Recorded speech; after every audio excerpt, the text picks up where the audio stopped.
It's Red Eye Radio. Gary McNamara and Eric Harley talk about everything from politics to social issues and news of the day. Whether you're up late or you're just starting your day, welcome to the show.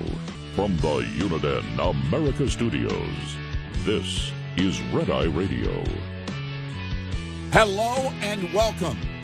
He is Gary McNamara. I'm Eric Harley. This is the show known as Operation Midnight Hammer. Gary, how are you? I'm doing good, except it was great to be able to work last night. And thanks for all the nice comments. I mean, in case you just tuned in now, we did a special live show on Saturday night, Sunday morning. Yeah, and that was fine and dandy. What I hated was yesterday. Yeah. I don't think I'm going to be able to know what day it is of the week, all week. Yesterday, I flick on the TV. I'm like, why are sports on a Monday? Yeah. No, I actually, when I woke up from my nap, because I slept a few hours after the show, eventually, after the press conference with Hegseth, I went to sleep for a little while, woke up wanting to check the markets. Apparently, the markets aren't open on Sunday. I did that a few times yesterday. Yeah. Yeah. I actually went to it once. I went to CNBC because in the headlines they have the markets right up there. I'm like, okay, what's oil doing?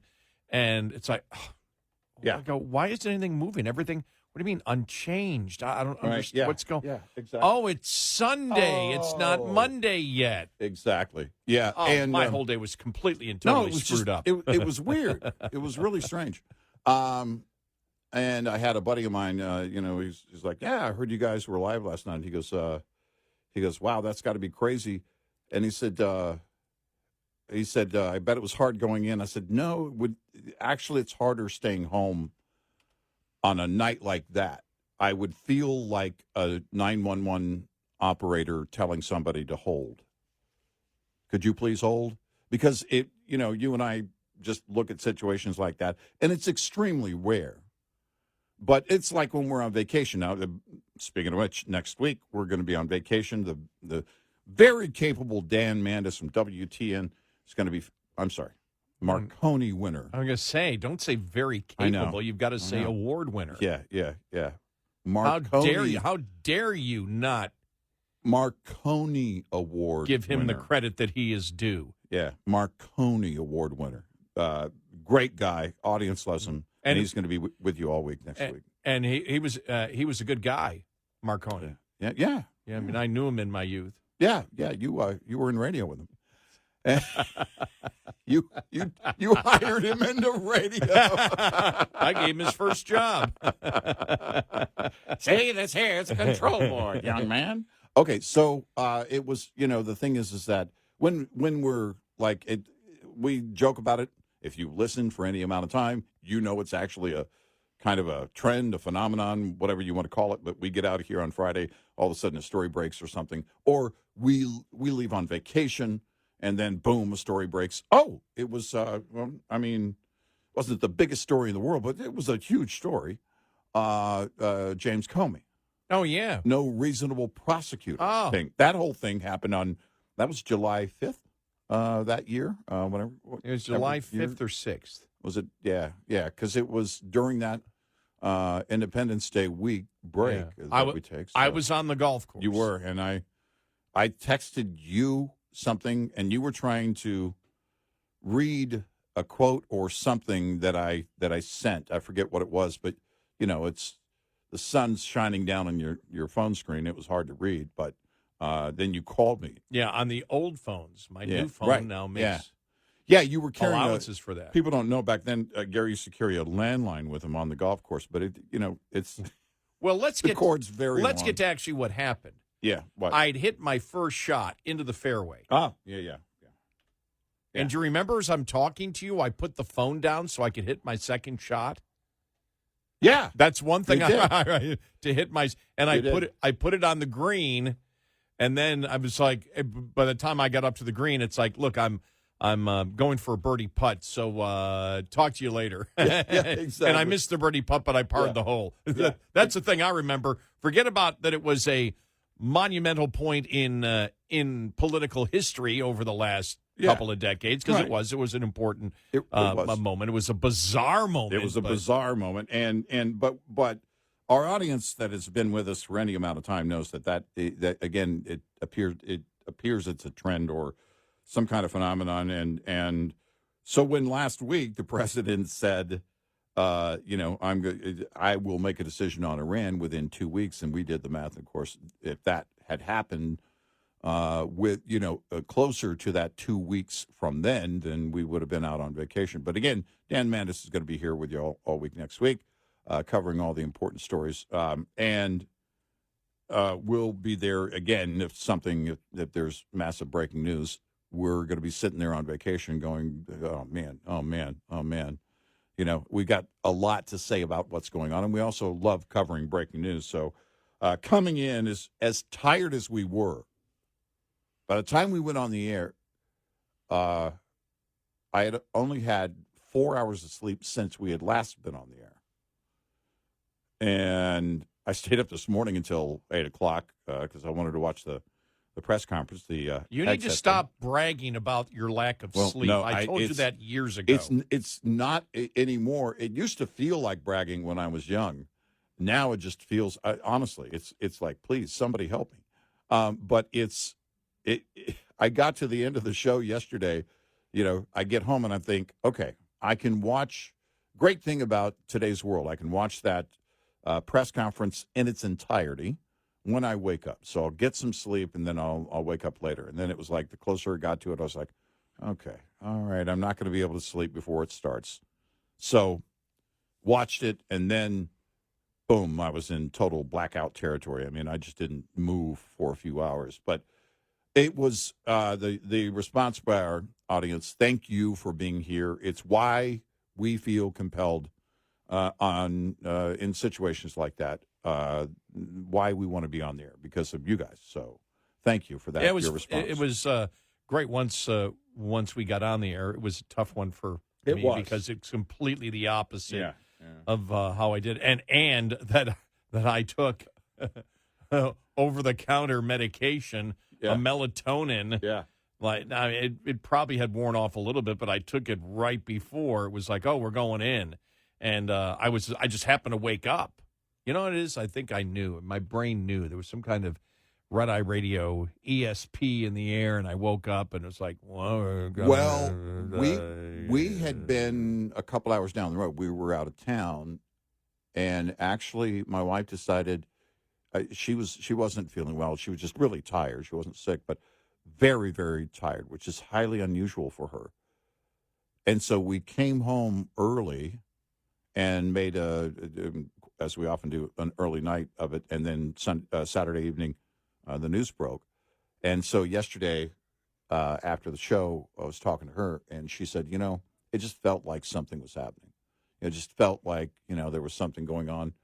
And I'm, I look at a day like that. I look at a day like yesterday, and there's so many stories, by the way, that are breaking down how it happened. But one of the common threads, one of the, I guess, common angles or stories was covering how quiet they were in the administration and staff at the White House, that how few people knew.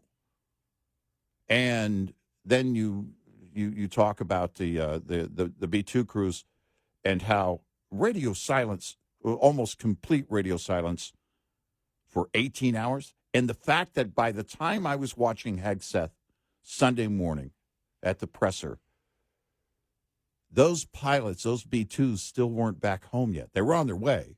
They got out of Iranian airspace, safely, and of course, were back on their way. But they were still on their mission when Hegseth was talking Sunday morning, and I'm thinking to myself, my gosh, it's amazing. This is, if you think about how the entire mission was put together, the planning of it, the execution of it, it's just amazing to learn those details. But a lot to talk about in that regard. I did see, I think it was the New York Post that first had it, on board those B-2s.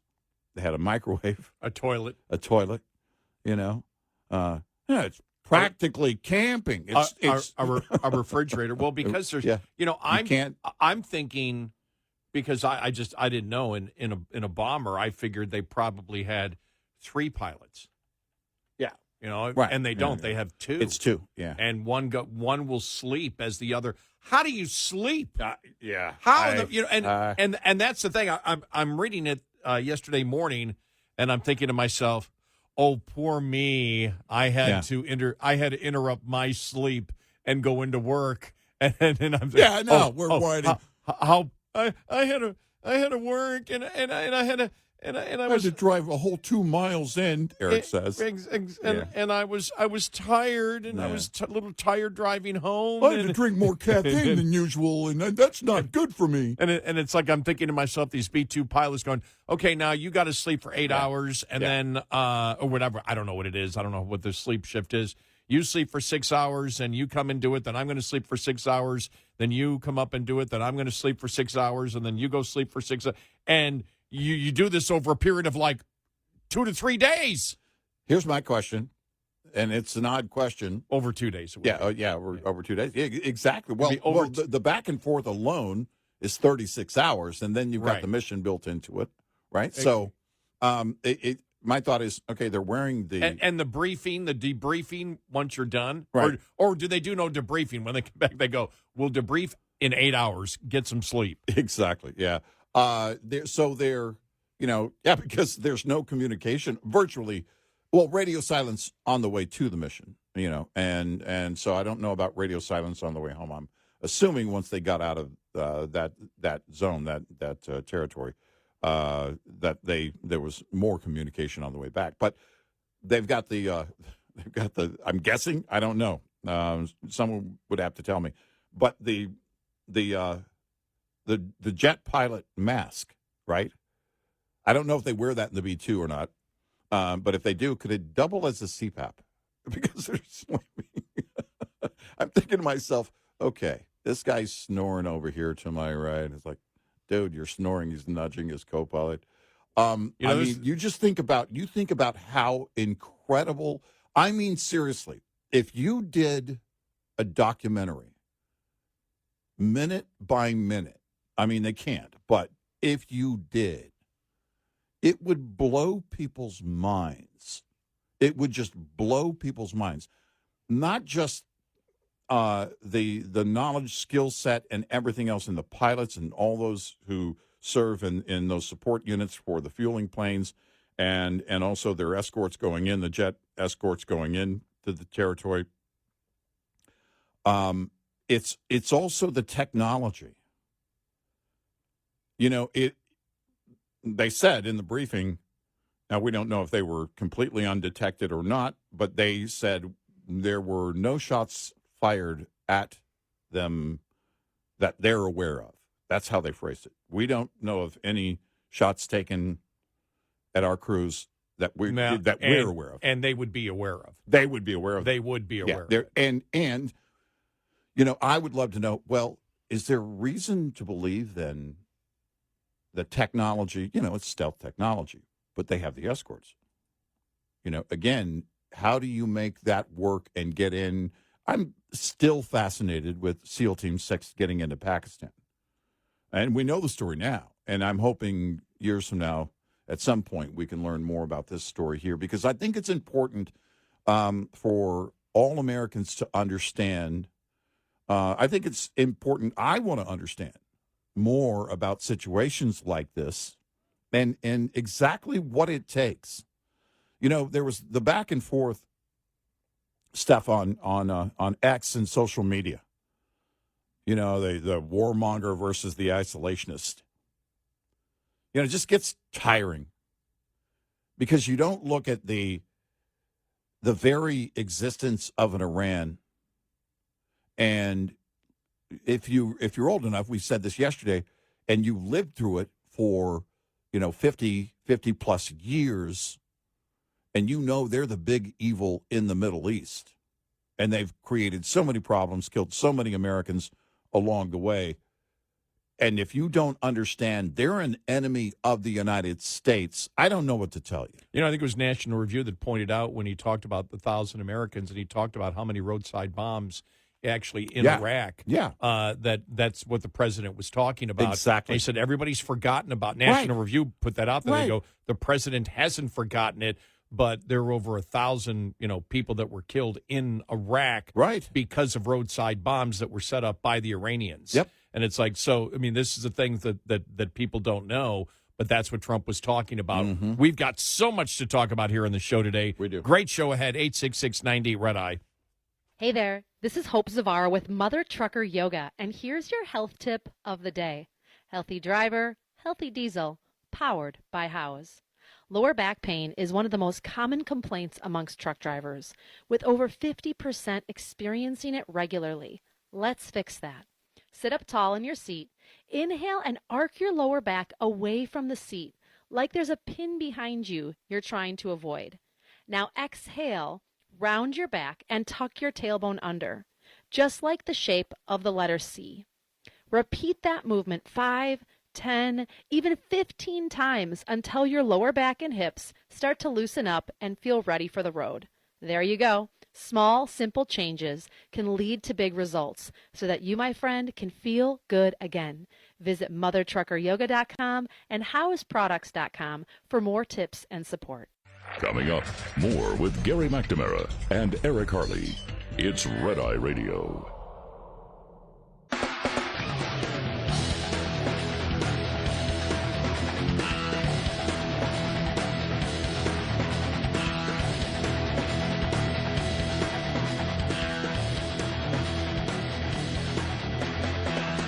It's Red Eye Radio. He's Eric Harley, and I'm Gary McNamara. Just quickly play this audio cut as a preview.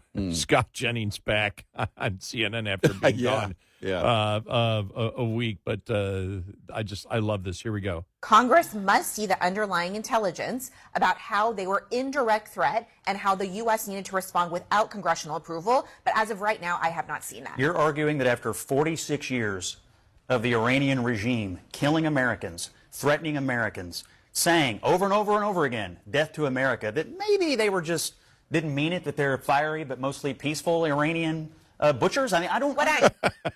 Yeah, exactly. Peaceful, but mostly peaceful Iranian butchers. Somebody posted that yesterday. It was a mostly peaceful bombing. Yeah. So it's, the entire, by the way, they do believe at the Pentagon that they weren't detected. However, from Iran, UFO sightings during that period skyrocketed.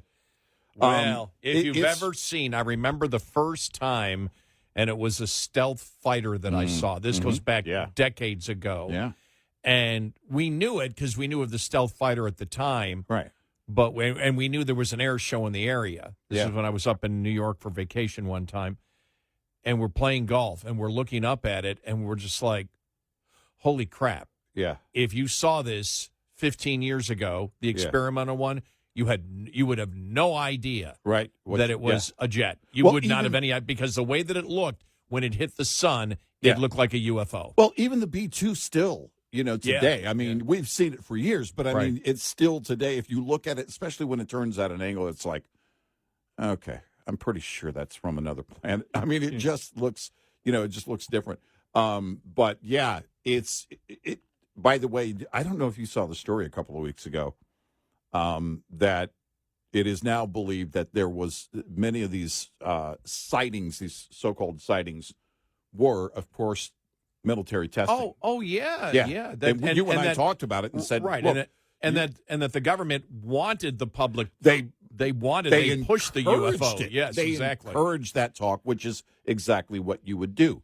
Kind of like, I'm going to take up to 2 weeks to make my decision on bombing Iran. That kind of thing. But Trump was completely wrong. You know how I know? Christie agreed with him. John Bolton agreed with him. Former Representative Kissinger agreed with him. Yeah. So it's we have a problem.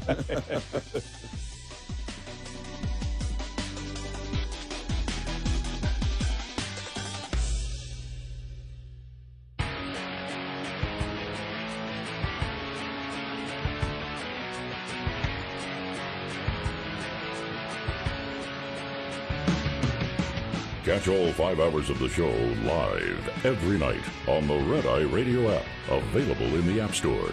Red Eye Radio. And he is Eric Harley, and I'm Gary McNamara. Welcome and good morning. Thanks so much for being here this morning. Let's just play some audio, okay? The audio that we weren't able to. Yeah. Well, there's some audio we weren't able to play yesterday, but there's a ton of audio that was that came out from the Sunday morning news shows and everything else. But I played Scott Jennings earlier. Let's play this as he talks about Trump here. Here we go. What can you help us understand about the president's decision-making process here?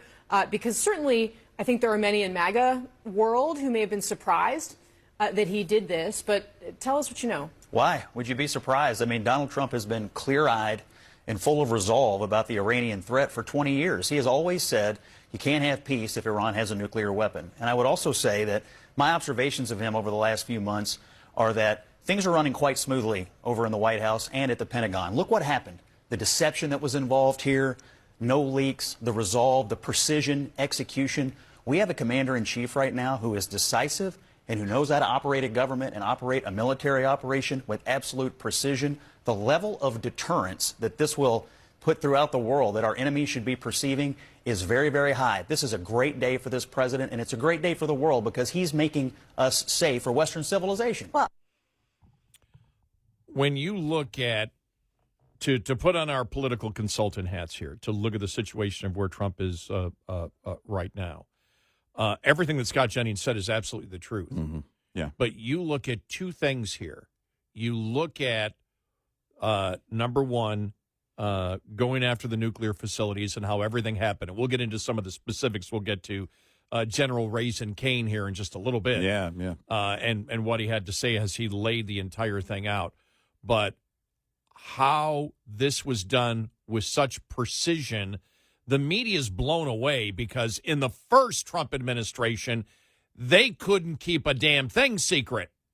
Yeah, I almost said that last night when we were here because the fact that it didn't get out. Who was it that? I'm sorry. What's her name from Fox that was making the point that Jennifer Griffin. Jennifer Griffin, and sorry, Jennifer.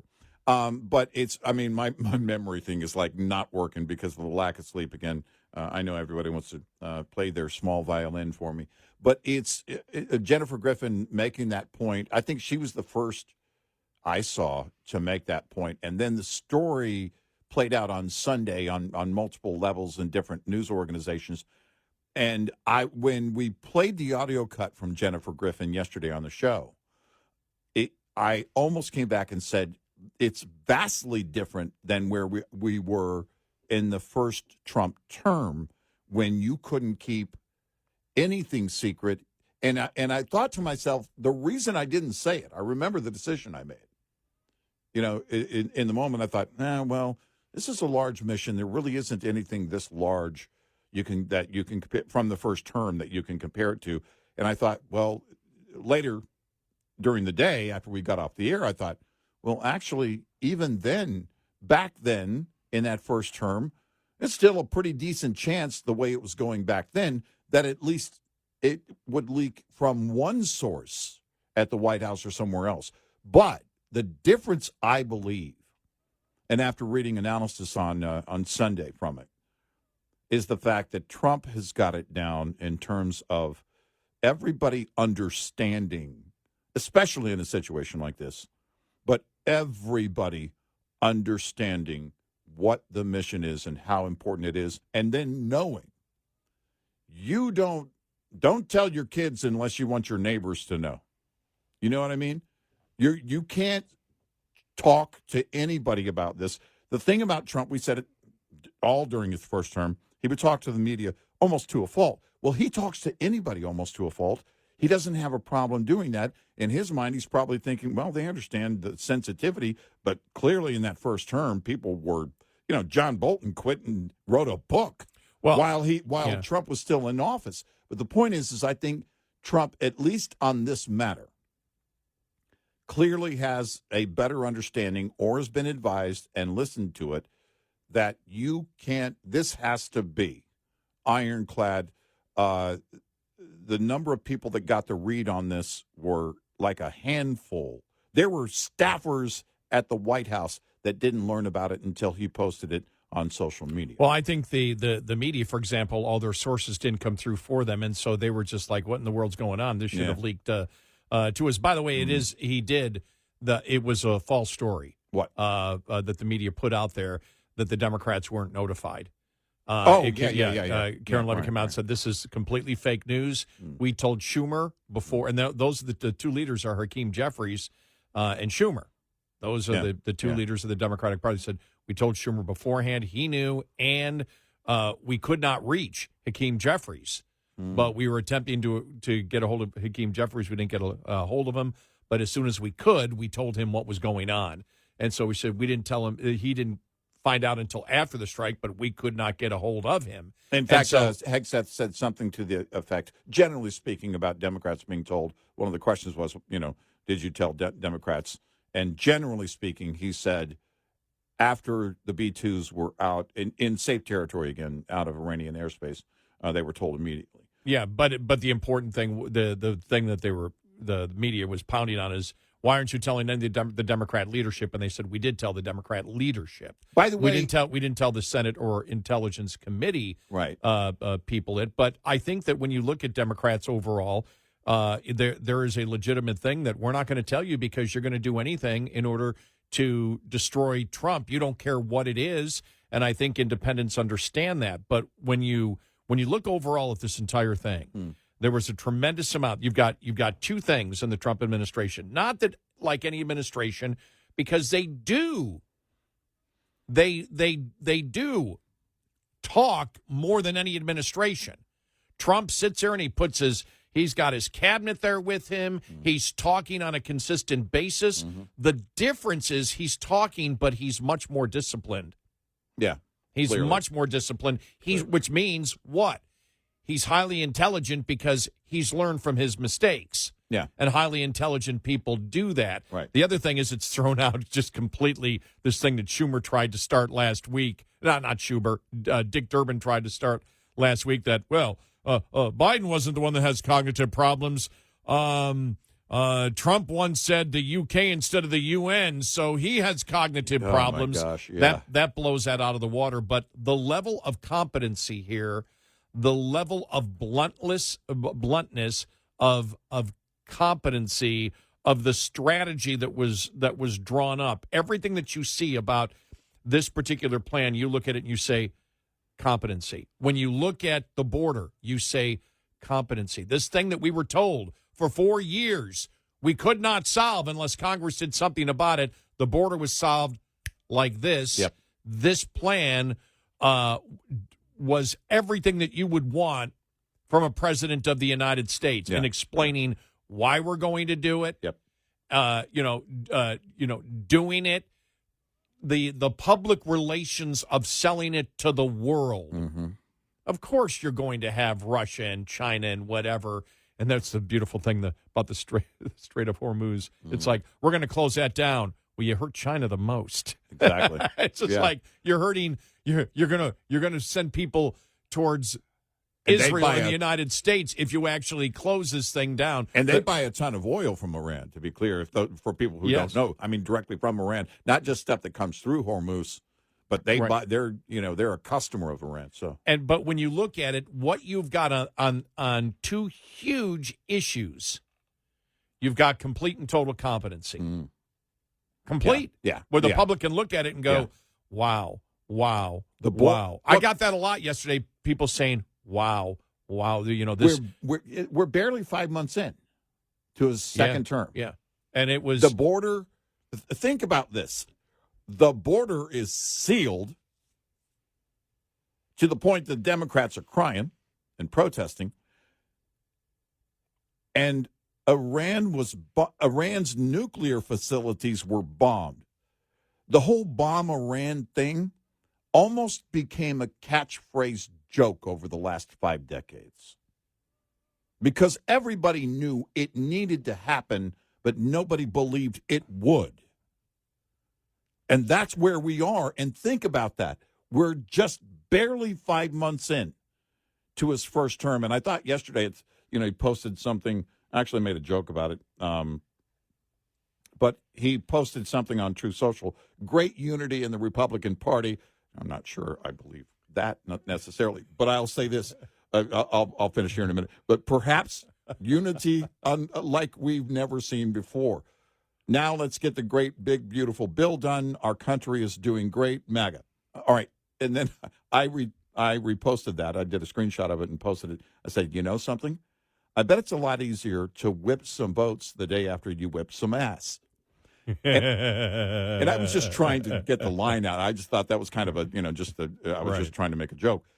But then it hit me after I thought, well, there might be something to that. I mean, I still think you see some definite no's up there. But I wonder, actually, if there is some breaking of the ice.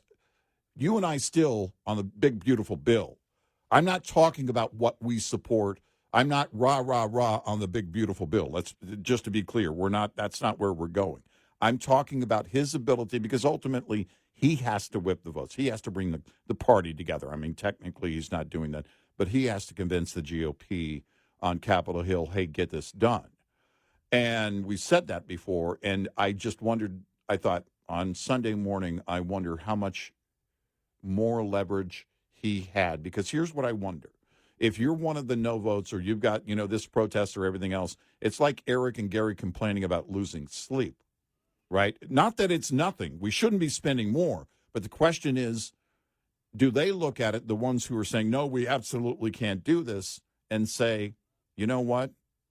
In the wake of this, and the story's going to be about Iran for quite some time, we get this thing done, get it behind us, and live to fight another day, basically, and work with the president in the future to get whatever done. Well, right now, I'm just wondering. And let me answer. Right now, at this moment, no. It may end up being that way, but as of this moment, no, because we've heard nothing from the Senate right now about the big, beautiful bill. I think the thing. Well, I don't think we're going to. I didn't expect to hear anything. It wasn't my point. I'm thinking if you're inconsistent, because they're wanting to get this done over the next 2 weeks. When do they start their Independence Day break? He said he wanted it, done by Independence Day. Right. I don't know when they actually on Capitol Hill go on their break. Probably next Thursday. I'm thinking. Right. And so they've only got a matter of days to do it. But I'm wondering if this sinks in, it's like, guys, everything is going to be about Iran until further notice. Well, I'm telling you, as of right now, no. That is not. No, I know that. Right. I mean, we didn't hear anything. Right. There was no news at all. That I know. I'm saying. Well, no, I think you can compartmentalize and say, no, it's still wrong. We shouldn't be spending this money.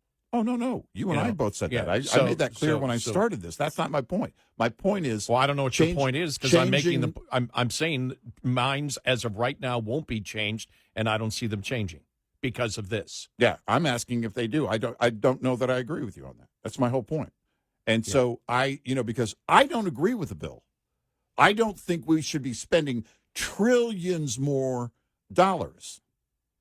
I think that's part of, in fact, it's at the core of national security. Our debt eventually will topple us from the inside. Well, we'll see. We'll see if Rand Paul changes. And the question is, do you have enough to tweak it, to get it done in this next 2 weeks? By the way, I think if you don't get it done by Independence Day, then the answer is most definitely no. But are there enough votes, I guess it would be the question, enough minds that change and say, all right, we get it done, get it behind us? We'll see, I guess. 866-90 Red Eye. Lines open for your calls. 866-90 Red Eye on Red Eye Radio.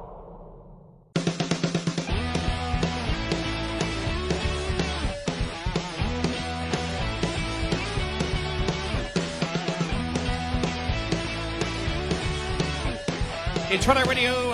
He's Eric Harley, and I'm Gary McNamara. Welcome and good morning. The point I wanted to make with what happened in the total and complete competency that has been promoted to the American public over taking out the nuclear reactors, and we'll see what the future brings on it, is not how it would affect the Republicans, but how it would affect independents. When you look at this, when you look at, again, what he has done on the border, you're looking at two things going. This is somebody who is competent and solves problems. Mm-hmm. And to me, when you compare that, the comparison I want to make is between where Republicans are right now, because he's the leader of the Republican Party. Mm-hmm.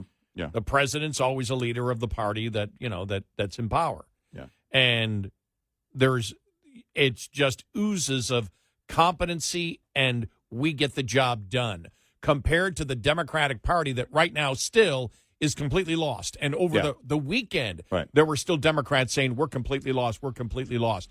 You have a party in chaos, and you have the beginnings of a Republican Party led by Trump that is showing the American public government can be competent.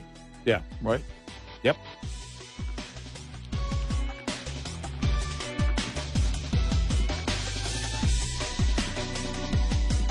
Top of the Hour News is brought to you by House Products. Visit houseproducts.com. This is Red Eye Radio on Westwood One.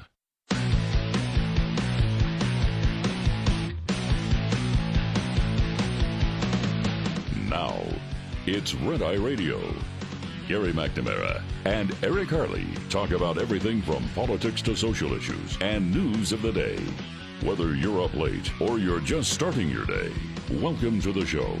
From the Uniden America Studios, this is Red Eye Radio. All across America, we are Red Eye Radio. He is Eric Harley, and I'm Gary McNamara. Good morning. Interesting to see what the other countries have said around the world. Yeah. Australia, the prime minister said at a news conference Monday that Iran cannot be allowed to get a nuclear weapon. He said the U.S. action was directed at specific sites central to Iran's nuclear program. We don't want escalation in a full-scale war, adding that Iran had failed to comply with international obligations. United Kingdom, their prime minister urged Iran to return to the negotiation table after the U.S. strike, saying on Sunday that Iran's nuclear program is a grave threat to international security. Iran can never be allowed to develop a nuclear weapon, and the U.S. has taken action to alleviate that threat. France, the foreign minister said France had noted the U.S. strikes with concern and that it had not participated. France has repeatedly expressed its very firm opposition to Iran acquiring nuclear weapons.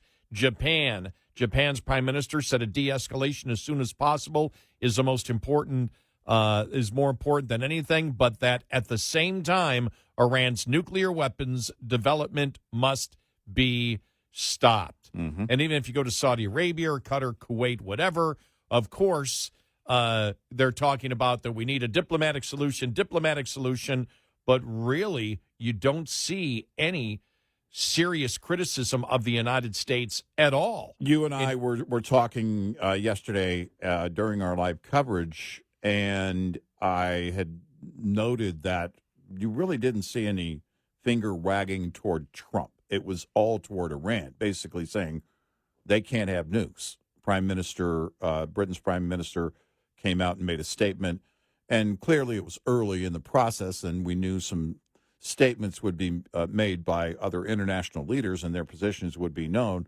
The whole word de-escalation is going to become a drinking game. And that's, though, the common thread is that we're talking about Donald Trump. And this is what I think people also don't consider. You compare this to where our allies were after the botched exit of Afghanistan under Joe Biden.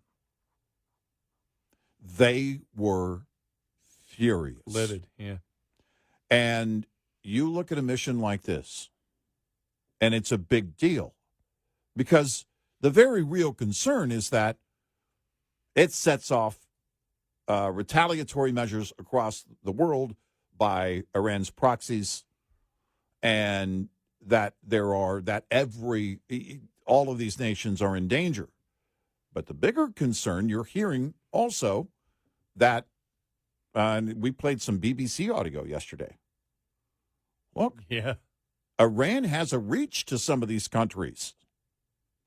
And that's, the threat of terrorism is always going to exist, and certainly is heightened in situations in the wake of something like this, although there's very few things like this.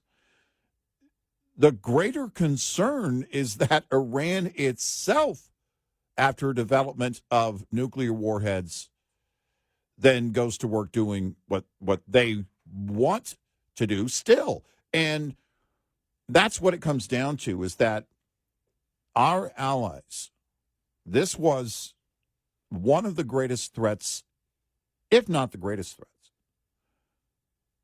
from the Biden years. It all basically, we could say everything that he did. It sounds like I'm overgeneralizing, or oversimplifying, but especially on national defense, international defense. But what our allies think of current leadership is key. I don't believe Macron is, fond of Donald Trump personally. That doesn't matter. Do they see the strength? I don't care what he thinks personally of Trump. I don't care what anybody thinks. It doesn't matter what I personally think. I don't even know him.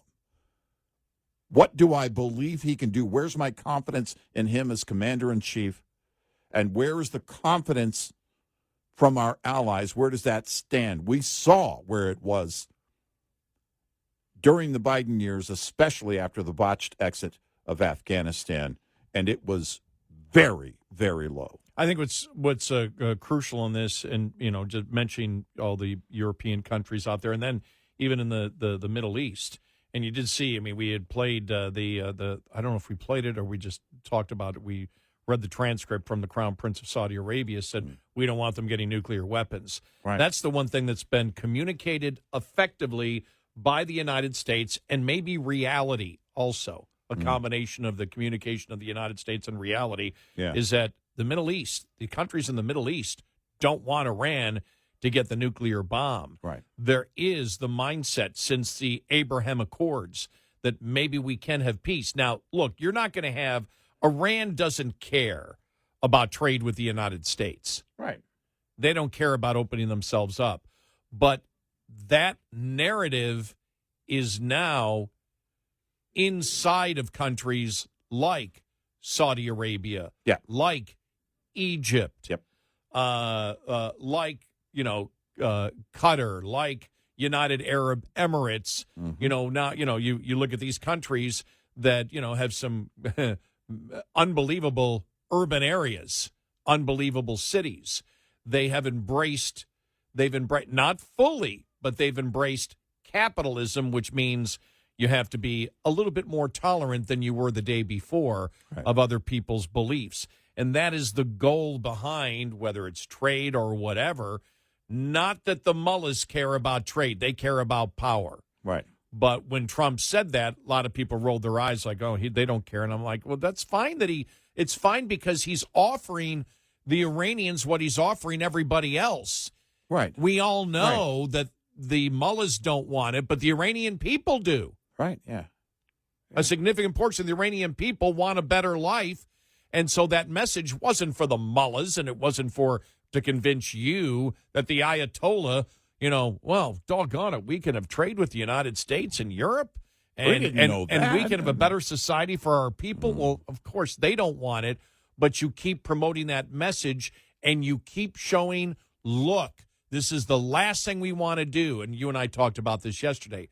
Last thing we want to do is to do this, but we have to do it. We want peace. We want peace. We don't want to control your country, but you cannot have the nuclear bomb.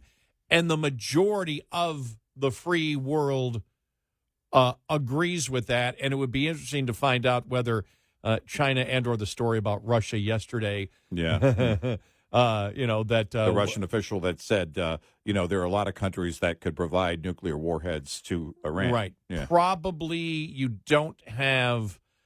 I don't know if that's what Putin wants, and I don't know if that's what Xi actually wants. They want to be able to neutralize the United States. I don't know if they want Iran to actually have a viable nuclear weapon with cruise missiles. They understand that Iran is highly unpredictable, and that in their hands, those nuclear weapons, and if you were the provider of those weapons, then you would be obviously directly involved, and that would drastically change everything. Well, too, but you touched on something, because when we say, when the Crown Prince years ago, and again, we understand fully the very legitimate concerns of Saudi Arabia, very legitimate concerns of a number of the nations in the Middle East. However, what we're talking about here, because when you say, that trade means that you have to be more open to other people's beliefs. That's the key, because keep in mind, these extremists, when we talk about the proxies for Iran, when we talk about Iran, their proxies, we talk about terrorist groups. It is those beliefs that are at the core of their recruiting and their efforts to take Americans and Westerners and free people all over the globe off of the planet. It's a key. It's not that we're saying here, I want to be clear, that, all right, then they're going to have, parades, to honor every, group and special interest group. That's not the point. And also not going to necessarily change the culture here. When we say open to other people's beliefs, it means a much greater likelihood of peaceful existence, to the degree that the mindset changes. And not that you still won't have extremists, but with those decision makers in those key countries, those extremists won't be tolerated. And that's the key difference. One of the things they will tell you, and I have some friends and family in the Intel community, that, even within the Intel community here at home, there is great concern that, if we keep doing this, then it's just going to spawn, more extremists down the road, and you're going to get, each action gets a reaction, and that is always going to be a concern. So one of the things, and this is honestly at the core of it, and I think Trump knows this, if it appears he knows this because he's repeated this, but I believe he knows that through that, again, hey, we can do it this way. If we're doing trade, if we all have mutual interest, through that mutual interest, then you diminish greatly, you don't eradicate it completely, but you diminish that nurturing that spawns more and more of that extremist view, and you also set up a situation where internationally leaders look at this, and we're not going to tolerate those extremist views, even in the Middle East, where, again, some of these nations, not just Iran, have been funding that extremist terrorist activity for a long time. Well, I mean, it was once Saudi Arabia realized that the United States was going to become the world superpower of fossil fuels, that's when even members of the royal family came out and said, we need to diversify. Remember, this is some old guy analysis here.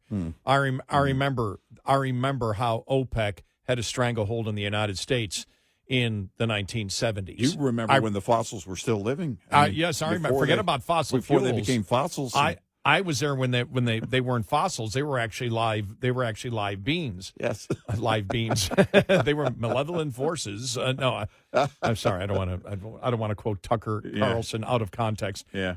But the when you look at it, they were able to have a society that didn't have to deal with the rest of the world. Mm-hmm. They weren't involved with trade. They weren't involved with commerce with other countries like modern Western civilization is. And so they were able to sell their oil and keep their autocracies, to keep their theocracies, to keep their dictatorships, to keep their terrorist surrogates out there on a consistent basis. You and I remember, good God, I mean, how much that the United States only fights wars over oil. Well, we're not fighting this because of oil. Right. It's got nothing to do with oil. Right. And it's amazing how that's not a part of the discussion anymore at all. Right. You know, you and I have gone through the whole thing, the garbage of, well, United States is at peak oil. Remember those arguments we used to have back in 2007, 2008, 2009, 2010? We're like, no, we're not at peak oil. Yeah. And we got criticized by our own audience. By the way, just so people know that. But the fact is that the United States being able to produce energy because of fracking and what we can do, and other countries too, which are now getting involved in it, they've got to change, or the Western world will dominate them. They will not be able to do the things that they wish to do. They have a choice.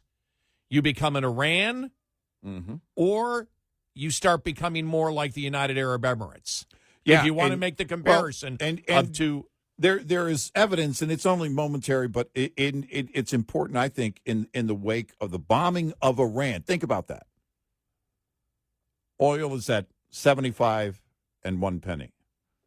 Not 175 and 1 penny. Now, it eventually may reach higher levels. I'm talking about the immediate effects. If you've been around long enough to know the threat of Iran and all of the talk about bombing Iran and taking out their nuke facilities, this isn't just recent, this entire thing. It's been going on for decades. If you think about that, you would see a much greater, I mean, the other day it was at 77 before the bombings.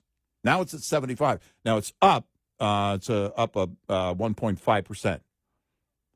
This is, again, and just went, by the way, just went down. But it's not $130 it's not a barrel. 175, exactly.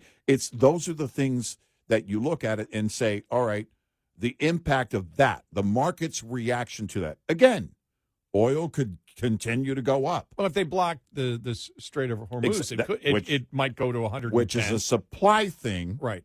But in the wake of such massive news on Iran in the past, you would have seen a sharper spike. Yeah. This happened 30 years ago? Oh, my gosh. Oil would have gone through the roof. Yeah. Yep. 866-98 Red Eye. Brought to you by FPPF, Fuel Power Max. It's a common road rumor that it's impossible for one-truck owner-operators and even carriers with just 2 or 3 trucks to get freight direct from the source, the shipper. Yet, hard-won experience from untold numbers of owner-operators with authority disproves the notion. Search your home base area and, later, frequent freight destinations to find all the manufacturers, distributors, and other shippers in the area. Once you get that list, ask yourself if those companies know who you are and what you do. If not, you're leaving opportunities on the table. Strive to own your backyard, to build a solid foundation for the business. For many a small fleet, it's the loads outbound from home that are the bread and butter. But you can take that same approach to the destination area, identifying shippers there and getting on the phone to make sure they know who you are and what you do. Owner-Operator Business 101 is provided by Overdrive's Partners in Business program. Go to overdriveonline.com to the Partners in Business section of the website for more detail on this and many other topics. Brought to you by Shell Rotella. With advanced synthetic technology is designed to help keep your rig running with more mileage and less maintenance. Get in touch with Red Eye Radio, toll free at 866-90-RED-EYE.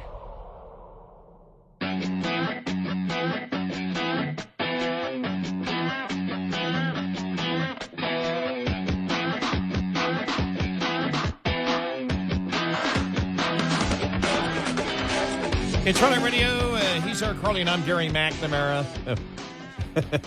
Welcome to a Monday we have to morning remind show. ourselves because, Oh, it was driving me nuts yesterday. I mean, when I turned on the TV and it was like, why is golf on? Did this thing, did it get rained out? Why are they playing on Monday? Oh, it's Sunday still. And this is because we were, in case you're just tuning in, we were actually, we were on the air last night because of the situation in Iran. So it completely, just totally screwed up my biological clock. For the week. But yeah, interesting. We'll have more. We got tons of audio coming up. We'll start it coming up by the bottom of the hour. But I think it's important to look at the reaction from other countries and say, okay, the message the United States selling, people are buying. Yeah. Why? Right. Yeah. Why? Because reality tells them it's the truth. Yep. And you see it, and you and I noticed after we said, I don't hear the same reaction. I don't hear the same reaction. I don't hear the same reaction. And the Democrats, of course, give the same reaction, even though you had some Democrats, agree with him. It was funny because I'm reading this here from Adam Schiff was on CNN, and it was on X, and the title is, while admitting Iran should never be able to acquire nuclear armament, Senator Adam Schiff tells CNN he thought the Secretary of Defense sounded arrogant in his press conference. Nobody gives a damn. Nobody cares. Nobody cares. Nobody cares. Everybody was waiting to hear the details. Nobody cares. It was like when he said, oh, the boys did a good job. Well, there's women that fly, me too. And there was I knew someone was going to say that the moment he said it, so too. did I. It was like, yeah. Wow.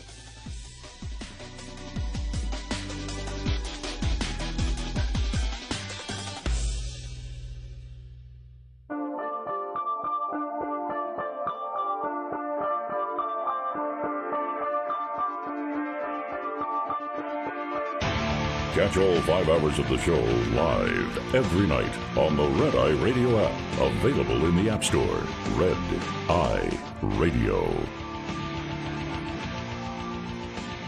And he is Eric Harley, and I'm Gary McNamara. Good morning. Thank you for being here. You ready for the audio? I'm ready. And like I said, I keep thinking today is Tuesday, and it's actually Monday. Right. So we can actually look. I've saved all these things yesterday from the Sunday morning news shows, and when I looked at them about an hour ago, I went, well, that was from 2 days ago. Oh, no, wait a minute. No, yesterday was Sunday. Oh, gosh, I have no concept right now of what day it is actually. I mean, I know it's Monday, but it doesn't feel like it. Right. But here we go. All right. Christie. Oh, okay. On this week. Are you surprised that the president ultimately did this? I'm not, John, and I think that the president deserves an enormous amount of credit.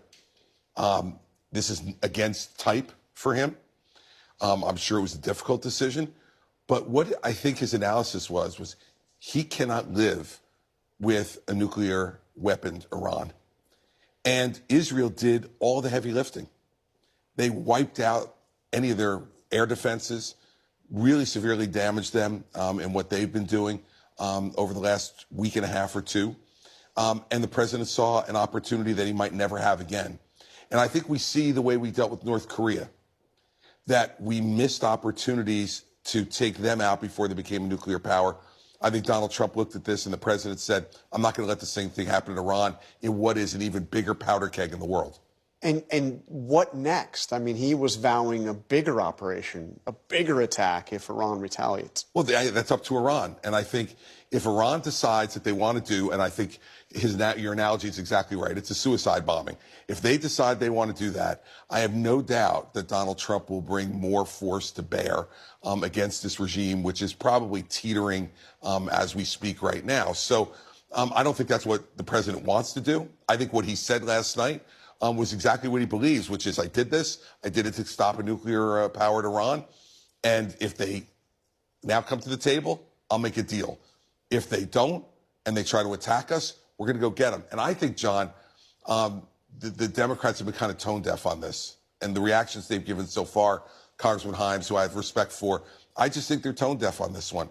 The fact is, I think most Americans are going to say, if in fact this slows or prevents Iran from getting a nuclear weapon, we're for what the president did. Okay, Chris, get on the plane. No. We're not Anyone done. who remembers the moment. We're not done yet. Yeah, it's, by the way, so far, I don't see anything that I disagree with. Let's go to John Bolton. Oh, okay. And his mustache. Here we go. All right. I think President Trump made the right decision for America to attack Iran's nuclear weapons program. And I think we're on the verge of potentially seeing regime change in Iran as part of that. I think this is a huge change in the Middle East. It was a decisive action. It was the right thing to do. I thought somebody should do it for a long time, but better late than never. Why do you think it is that President Trump did this now? Obviously, the Prime Minister of Israel, Benjamin Netanyahu, has been pushing to do this for years, including when Trump was president the first time. Right. Well, I think because of the launching of Iran's war against Israel on October the 7th in 2023, it was going to come down to this at some point anyway. This is Iran's effort to go after the little Satan, and the next target was the big Satan.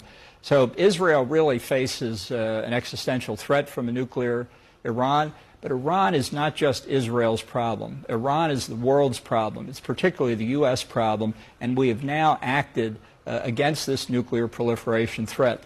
It's clearly the right thing to do, and if Netanyahu is going in first, help persuade the president, so much the better.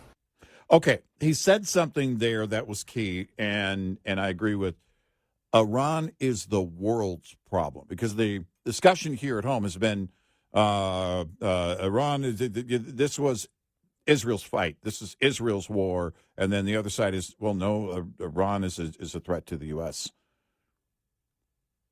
They're a world threat, and they're the world's enemy.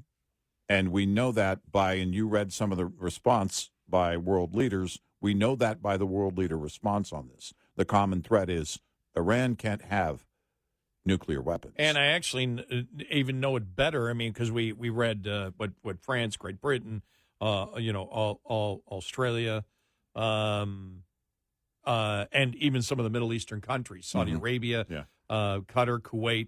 And you can tell, even though they weren't as complimentary and they didn't come out and say Iran can't have the nuclear bomb, the way that they wrote it, none of them criticized the United States for what happened. Right. They simply called for a diplomatic solution and negotiations now.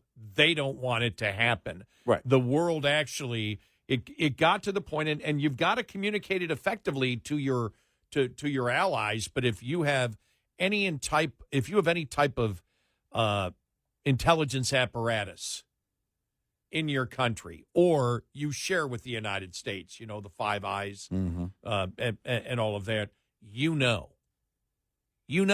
Yep. And they can't have a nuclear weapon. So whether they were a week away, a month away, 6 months away, doesn't matter. Right. It's the fact that you have to stop it, and you can't wait till they have a nuclear warhead on a missile to say, well, okay, now we've got to attack. Right. And so the administration, I believe, has communicated reality effectively to a significant portion of the world, and even because for a better, I don't know of a better name, because we've said it's the MAGA isolationist against the MAGA warmongers. And I don't think either is totally true or accurate, but that's how it's sort of been framed. They've been quite quiet. They haven't been as loud as you would think. They have put in their disagreements. Massey may be the loudest one, and Trump took him on yesterday. Just by going, we're going to primary you on this. But again, none of this is impeachable. No. None of this. No. He's not going to be kicked out of office because of this. He didn't violate the Constitution. No. And, we've gone through this so many times before about, going the legalities of the War Power Act and Congress and everything else. And you look at the history of Iran, and I'm so glad that the president brought up, and I think it was National Review that brought it up, that said, we're so happy that the president remembers. Right. The number of roadside bombs. Right. That here it is, Dan McLaughlin. We have not forgotten. There are many things to say about last night's American bombing raid on the Iran's nuclear program, and specifically about the shadow of the Iraq War on today's foreign policy debates. I found this to be a particularly notable passage from Donald Trump's remarks last night. For 40 years, Iran has been saying, death to America, death to Israel. They've been killing our people, blowing off their arms, blowing off their legs with roadside bombs. That was their specialty. We lost over 1,000 people, and hundreds of thousands throughout the Middle East and around the world would have died as a direct result of their hate in particular. So many were killed by their general, Soleimani, I decided a long time ago I would not let this happen. It would not continue. We have, of course, lost many Americans to Iranian war and terrorism over the past 45 years, including the hundreds of U.S. Marine peacekeepers killed by truck bombs in Beirut in '83. But by mentioning roadside bombs, Trump is specifically talking about Iraq, the bane of U.S. military operations since 1945 in Korea, Vietnam, Afghanistan, and Iraq, has been enemies across the border that made the war on us while we did not make the war on them. Had the U.S. faced only Iraqi opposition, the war in Iraq would have been very different, and Iran, having the longest border with Iraq and a border with Afghanistan, was a third-party foreign participant. For years, critics of the war downplayed the extent to which U.S. military deaths in Iraq were Iran's doing. To his credit, Trump has not forgotten. And that was in his address to the nation in the hours after the bombings. And so I thought it was critical in that moment. It really caught my attention. But it is imperative to know, again, the history. And I think far too many are picking and choosing the history here. And what they're doing is, in doing that, they ignore the history while at the same time believe they can predict the future. I don't ignore the history and have no ability to predict the future, except to say that if they have no nuclear capabilities, that Iran is much less of a threat without them, at least for the meantime and during the time that they don't have them. That's all I can tell you. But there seems to be the back and forth of being able to, again, completely ignore the history with Iran and also predict the future. I don't get that. And that's where the discussion for many was over this whole thing. I don't, this whole warmonger thing,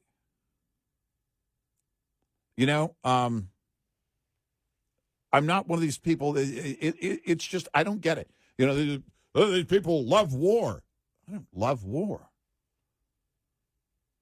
My father served in 2 foreign wars. One of them while I was a baby, while I was a kid. And I remember, I didn't know he was at war. I thought, in fact, my mom kept saying overseas. I thought overseas was the name of another country. I actually did. But I do remember sitting there with my mom one night when somebody was breaking into our garage along with my 4 other siblings, and we were on the phone with the police, and my dad wasn't there. And I also am ever mindful of my friends that I grew up with whose fathers didn't come home. I don't know anybody. I never met anybody who says, man, I love war. So that whole garbage, especially in the age of social media, is just that. And I use the word garbage because I could lose my job if I use the word I really want to use. I just don't see it. I don't. It's the question, if we're going to be adults here, is it necessary? The preemptive strike against Iran is, by the way, not preemptive. It was nearly 50 years in the making. It's preemptive in that it was ahead of them getting that nuclear warhead, because the moment they have a nuclear warhead, they will, without a doubt, use it. Yeah, the isolationist. By the way, I just want to be clear. I'm not predicting that for Iran. Iran has been promoting that they will use it. They've been promoting they want to wipe Israel off the map. Right. They've made it to be clear. Right. They've made it clear, and that's a great point. When your enemy says something, believe them. Maybe you should believe them. For the I guess you would be the it's MAGA isolationists versus the MAGA warmongers. Yes. Out there. I mean, that's what Tulsi Gabbard was attempting to communicate, I believe, in that video a couple of weeks ago. Mm-hmm. That was just the most bizarre video. That would have, in my administration, you'd be fired for doing that. Right. For putting that video out, because we played the video where she was talking about the victims of Hiroshima and Nagasaki during World War II. But I don't know why they didn't understand. Trump's always said peace through strength. A lot of people only heard peace no matter what. They left out the strength part. Well, what does the strength part mean? Right. You just ignore that part and say he doesn't want to be in forever wars. The last thing he wants to do is put ground troops in. Right. But he does wish to project as a deterrent American power in very isolated circumstances, which this was one of them. Yep. That's how I view it. Right. 866-90-RED-EYE. We'll be right back with more Red Eye Radio with Eric Harley and Gary McNamara.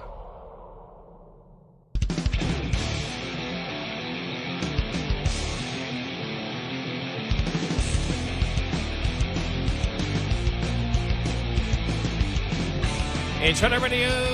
He's Eric Harley and I'm Gary McNamara. Coming up following the top of the hour, Marco Rubio and Margaret Brennan go at it on Face the Nation. We'll get to that.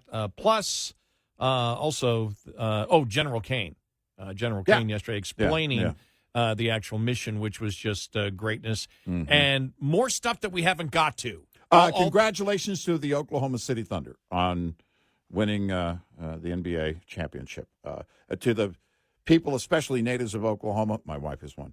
The people who were born there in the state of Oklahoma, don't start thinking you're a big deal now, and that you're better than everybody. My wife might be listening; she actually does.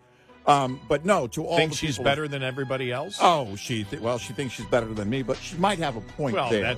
that's not ego. That's not arrogance. That's just math. The level's been the standard's very low. I think so. It's very clear. Congratulations to all in Oklahoma and the Thunder.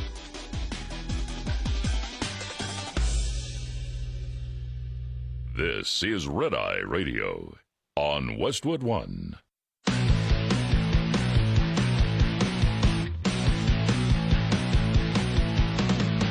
Now, it's Red Eye Radio.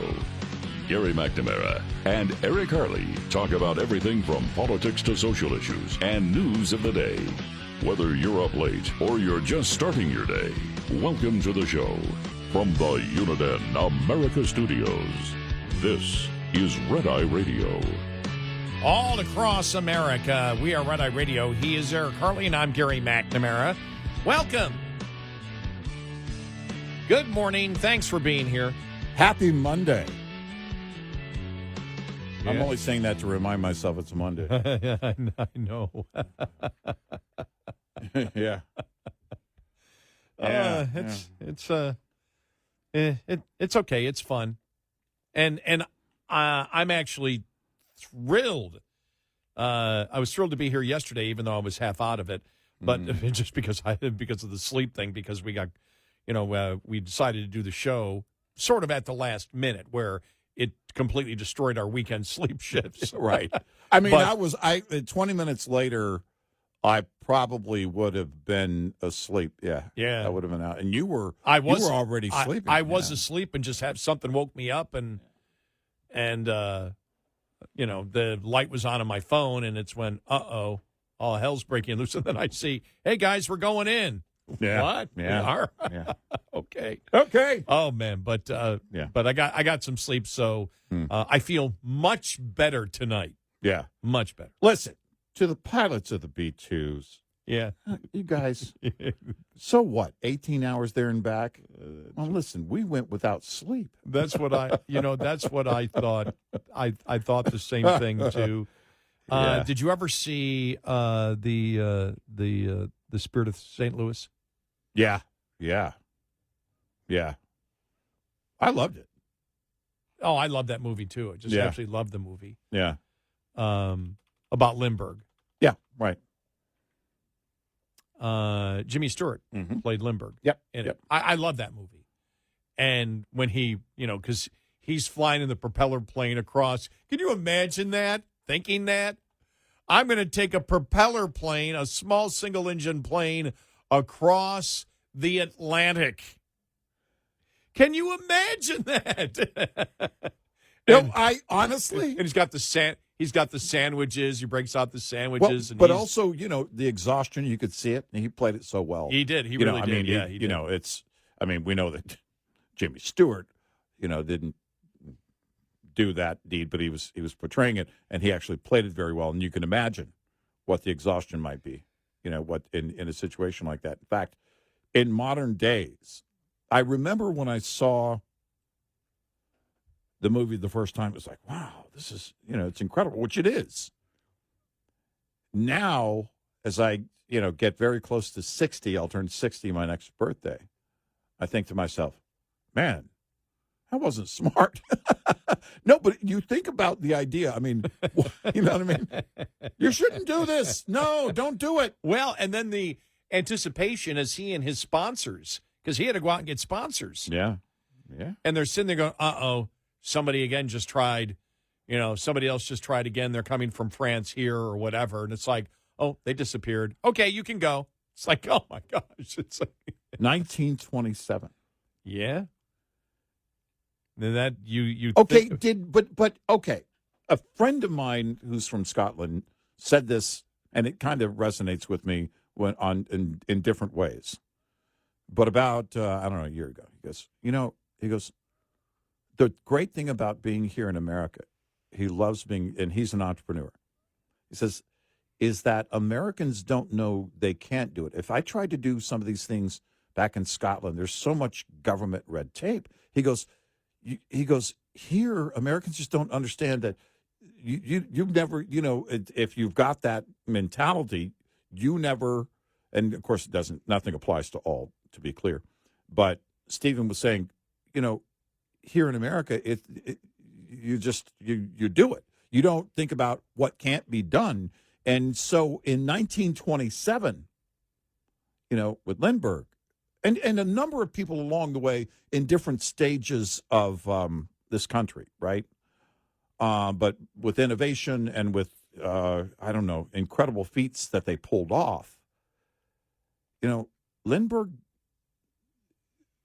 didn't have the calculations we have today in a 2025 on, the odds and everything else. Certainly. He did navigation by the stars. Yeah, he knew the overall risk and knew the big numbers. There's no doubt he knew that, and the dangers and everything else.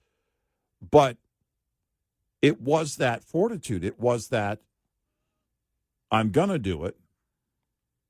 And instead of thinking of all the reasons you shouldn't do it, like Eric is trying to talk you down out of it, it is a different mindset. You think of the people who are innovators. You think of, an Elon Musk or that type of mindset. Many of and then you read about them and it's, he's 45 and he blah, blah, blah, blah, blah. Richard Branson is one of those guys. And the mindset, their mind is always working, always working. I was reading a small paragraph, it wasn't long, about the guy who had the highest recorded IQ ever, and it was, like off the charts, genius. And it's, believe that their brain just works in a different way. Their mindset works in a different way. We talk a lot about liberals.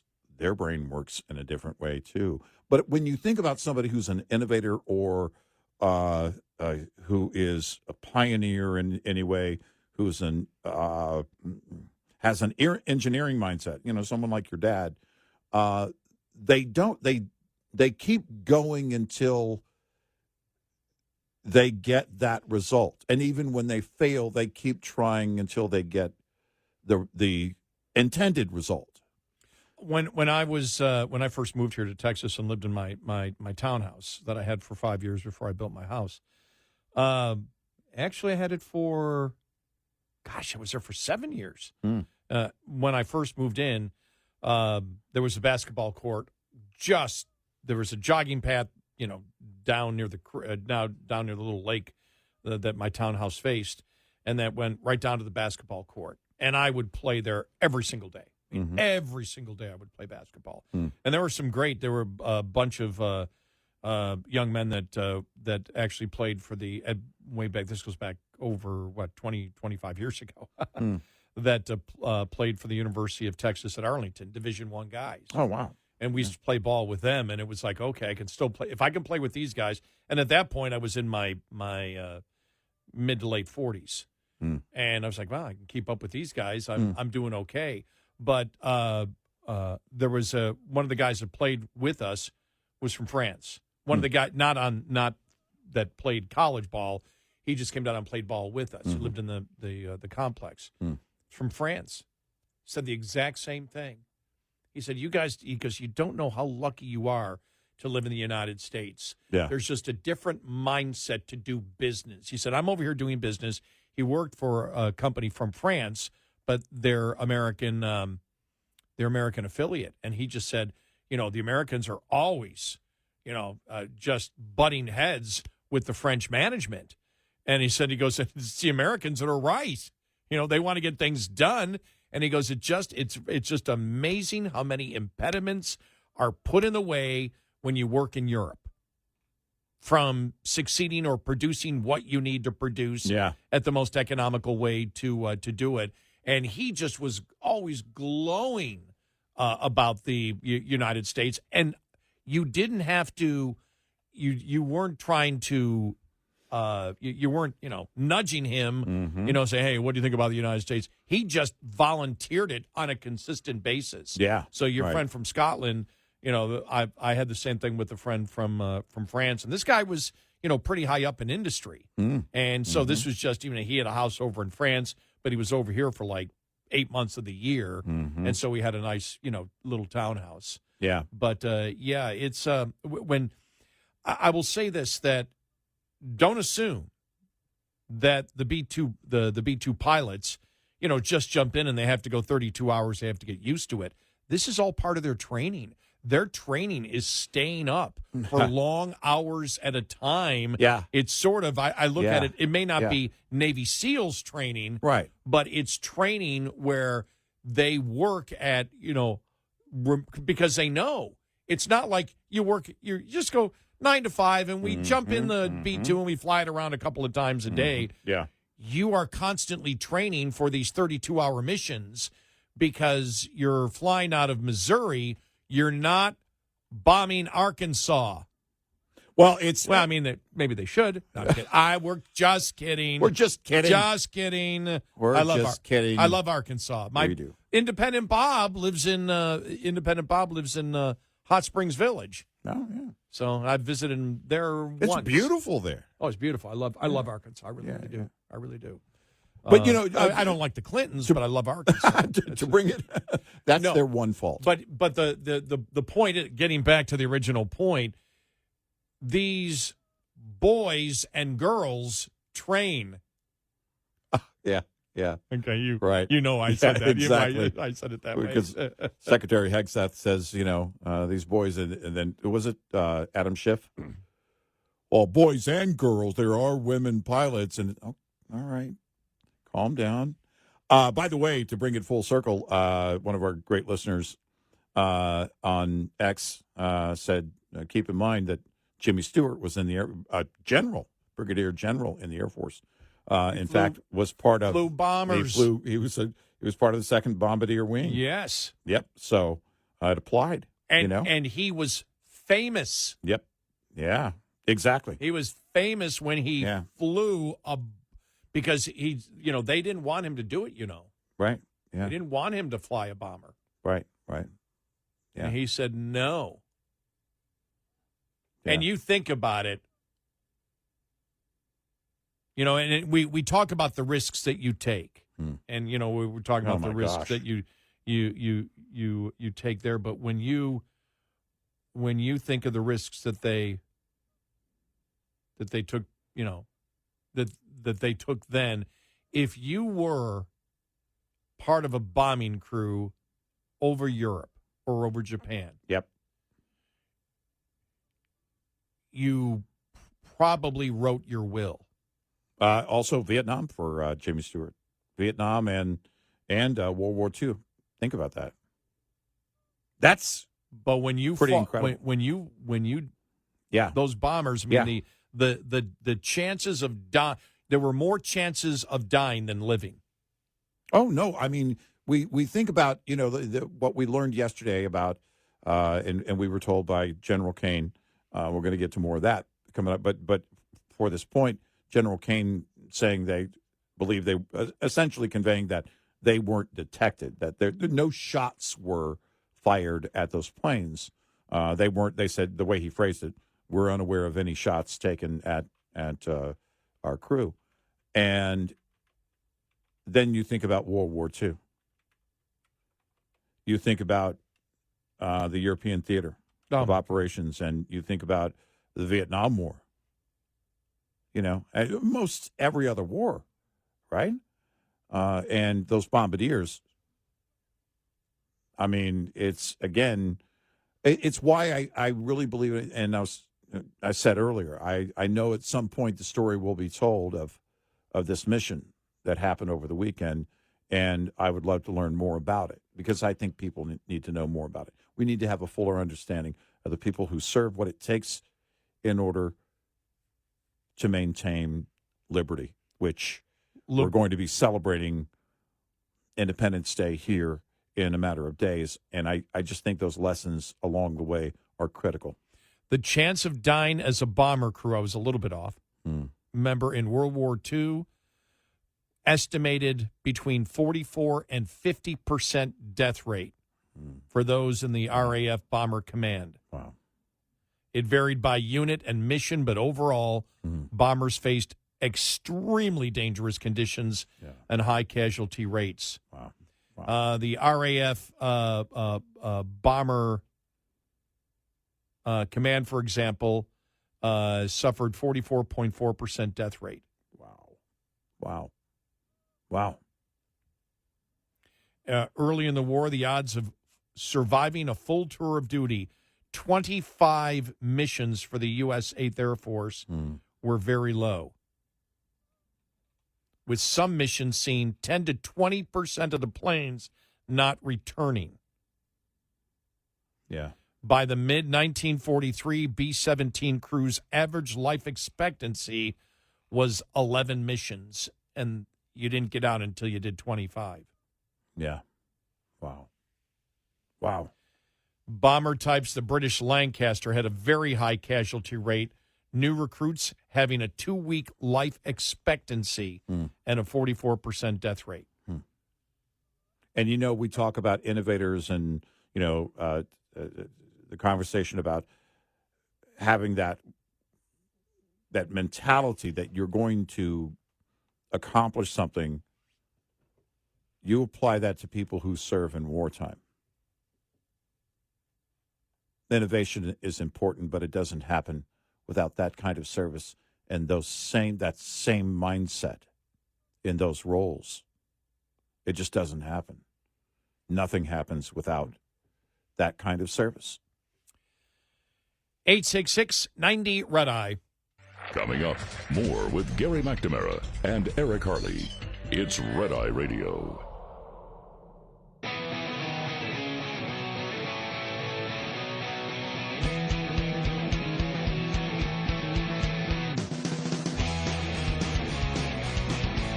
It's Red Eye Radio. He's Eric Harley, and I'm Gary McNamara. Good morning. All right, let's start with some audio here. This is Marco Rubio, Secretary of State, on with Margaret Brennan. Okay. All right. All right. Are you saying there that the United States did not see intelligence that the Supreme Leader had ordered weaponization?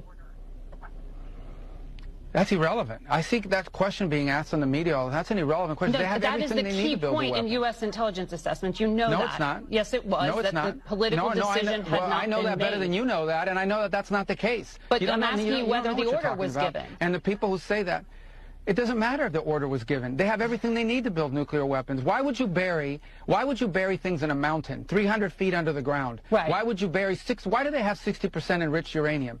You don't need 60% enriched uranium. The only countries in the world that have uranium at 60% are countries that have nuclear weapons. Because they can quickly make it 90. They have all the elements. They have. Why do they have a space program? Is Iran going to go to the moon? No. They're trying to build an ICBM. No, but that's a question. That's a question of intent. And you know, in the intelligence assessment, that it was that Iran wanted to be a threshold state and use this leverage. I'm talking about the public March assessment, and that's why I was asking you if you know something more from March. But that's also an inaccurate representation of it. That's an accurate representation of it. That's not how intelligence is read. That's not how intelligence is used. Here's what the whole world knows. Forget about intelligence. What the IAEA knows. They are enriching uranium well beyond anything you need for a civil nuclear program. So why would you enrich uranium at 60% if you don't intend to one day use it to take it to 90 and build a weapon? The interesting thing is, because that was the narrative the media was on. Yeah. Well, do you have the order that the Supreme Leader gave to have a nuclear weapons program? And his point is, you don't need that. Yeah, that's irrelevant. We don't need the order because somebody said that. Right. But we know they're doing it. Right. There's only if you're building an ICBM, if you say you have a space program to build an ICBM, and you're enriching uranium to 60% and you're burying stuff under a mountain, it doesn't matter whether we have the order from the Ayatollah or not. We know what you're doing. Well, it's like the liberals are saying, we want to see the receipts. Yeah. It's not how it works with Iran. My gosh, we're not dealing with children. We're dealing with morons. Because if you can't come up with a better point to make, look, we know she's going to sit there and debate. There was no doubt that we're going to go after them and debate them on. But, wow, pick a stronger point. I don't know what that would be, but that one was horrible. You don't have the order from the Supreme Leader. Oh, my gosh. You don't have the receipts. They didn't use the next thing would be, well, they didn't use the nuclear weapon. Seriously. I know.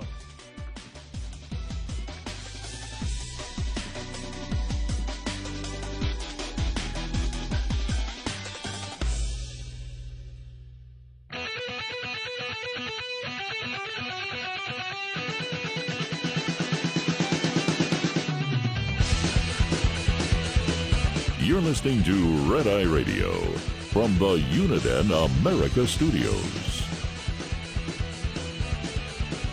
And he is Eric Harley, and I'm Gary McNamara.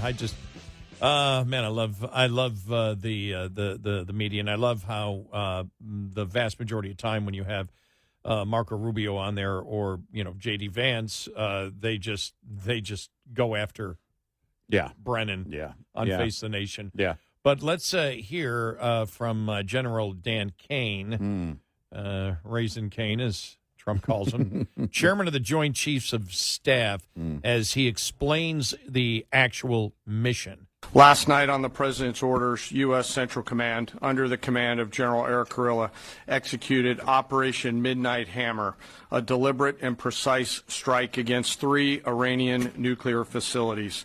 This was a complex and high-risk mission carried out with exceptional skill and discipline by our joint force. I want to thank every service member, planner, operator that made this mission possible. Their actions reflect the highest standards of the United States Armed Forces. This operation was designed to severely degrade Iran's nuclear weapons infrastructure. It was planned and executed across multiple domains and theaters with coordination that reflects our ability to project power globally with speed and precision at the time and place of our nation's choosing. This was a highly classified mission with very few people in Washington knowing the timing or nature of this plan. I'll refer you to the graphic on the side as I walk you through some of the operational details. At midnight Friday into Saturday morning, a large B-2 strike package comprised of bombers launched from the continental United States. As part of a plan to maintain tactical surprise, part of the package proceeded to the west and into the Pacific as a decoy, a deception effort known only to an extremely small number of planners and key leaders here in Washington and in Tampa. The main strike package comprised of 7 B-2 Spirit bombers, each with 2 crew members, proceeded quietly to the east with minimal communications. Throughout the 18-hour flight into the target area, the aircraft completed multiple in-flight refuelings. Once over land, the B-2s linked up with escort and support aircraft in a complex, tightly timed maneuver requiring exact synchronization across multiple platforms in a narrow piece of airspace, all done with minimal communications. This type of integration is exactly what our joint force does better than anyone else in the world. At approximately 5 p.m. Eastern Standard Time last night, and just prior to the strike package entering Iran, a U.S. submarine in the Central Command area of responsibility launched more than 24 Tomahawk land attack cruise missiles against key surface infrastructure targets at Esfahan. As the Operation Midnight Hammer strike package entered Iranian airspace, the U.S. employed several deception tactics, including decoys, as the 4th and 5th generation aircraft pushed out in front of the strike package at high altitude and high speed, sweeping in front of the package for enemy fighters and surface-to-air missile threats. The strike package was supported by U.S. Strategic Command, U.S. Transportation Command, U.S. Cyber Command, U.S. Space Command, U.S. Space Force, and U.S. European Command. As the strike package approached Fordow and Natanz, the U.S. protection package employed high-speed suppression weapons to ensure safe passage of the strike package, with fighter assets employing preemptive suppressing fires against any potential Iranian surface-to-air threats. We are currently unaware of any shots fired at the U.S. strike package on the way in. At approximately 6:40 p.m. Eastern Standard Time, 2:10 a.m. Iran time, the lead B-2 dropped 2 GBU-57 massive ordnance penetrator weapons on the first of several aim points at Fordow. As the President stated last night, the remaining bombers then hit their targets as well, with a total of 14 MOPs dropped against 2 nuclear target areas. All 3 Iranian nuclear infrastructure targets were struck between 6:40 p.m. and 7:05 p.m. Eastern Time. Again, that's about 2:10 in the morning local time in Iran, with the Tomahawk missiles being the last to strike at Esfahan to ensure we retain the element of surprise throughout the operation. Following weapons release, the Midnight Hammer strike package exited Iranian airspace and the package began its return home. We are unaware of any shots fired at the package on the way out. Iran's fighters did not fly, and it appears that Iran's surface-to-air missile systems did not see us. Throughout the mission, we retained the element of surprise. In total, U.S. forces employed approximately 75 precision-guided weapons during this operation. This included, as the President stated last night, 14 30,000-pound GBU-57 massive ordnance penetrators, marking the first ever operational use of this weapon. I know that battle damage is of great interest. Final battle damage will take some time, but initial battle damage assessments indicate that all 3 sites sustained extremely severe damage and destruction. More than 125 U.S. aircraft participated in this mission, including B-2 stealth bombers, multiple flights of 4th and 5th generation fighters, dozens and dozens of air refueling tankers, a guided missile submarine, and a full array of intelligence, surveillance, and reconnaissance aircraft, as well as hundreds of maintenance and operational professionals. As the Secretary said, this was the largest B-2 operational strike in U.S. history and the second longest B-2 mission ever flown, exceeded only by those in the days following 9/11. Well prior to the strike, General Kurilla elevated force protection measures across the region, especially in Iraq, Syria, and the Gulf. Our forces remain on high alert and are fully postured to respond to any Iranian retaliation or proxy attacks, which would be an incredibly poor choice. We will defend ourselves. The safety of our service members and civilians remains our highest priority. This mission demonstrates the unmatched reach, coordination, and capability of the United States military. In just a matter of weeks, this went from strategic planning to global execution. This operation underscores the unmatched capabilities and global reach of the United States military. As the President clearly said last night, no other military in the world could have done this. I join the President and the Secretary in being incredibly proud of the air crews, naval forces, cyber operators, planners, and support teams and commanders who made this mission possible. It is their skill, discipline, and teamwork that makes this operation possible. I am particularly proud of our discipline related to operational security, something that was of great concern to the President, the Secretary, General Kurilla, and me, and we will continue to focus on this. As we stand here this morning, many assets are still airborne, and we have hundreds deployed. I ask that we keep our warfighters on their way home and our deployed service member in our thoughts. Our joint force remains ready to defend the United States, our troops, and our interests in the region. Thank you very much. I would love to be in the Situation Room to watch something like this happen. Yep. Yeah. I really hope that down the road at some point when it's safe to do that, that this mission is laid out in some kind of documentary form, or maybe somebody writes about it.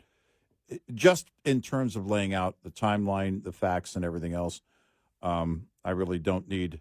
In fact, documentaries, I don't think, should be about opinion or trying to influence opinion necessarily. It's about really learning. I mean, for the ultimate consumer of that information, because you think about Benghazi, you think about I think there probably is going to be more information comes out about the botched exit of Afghanistan.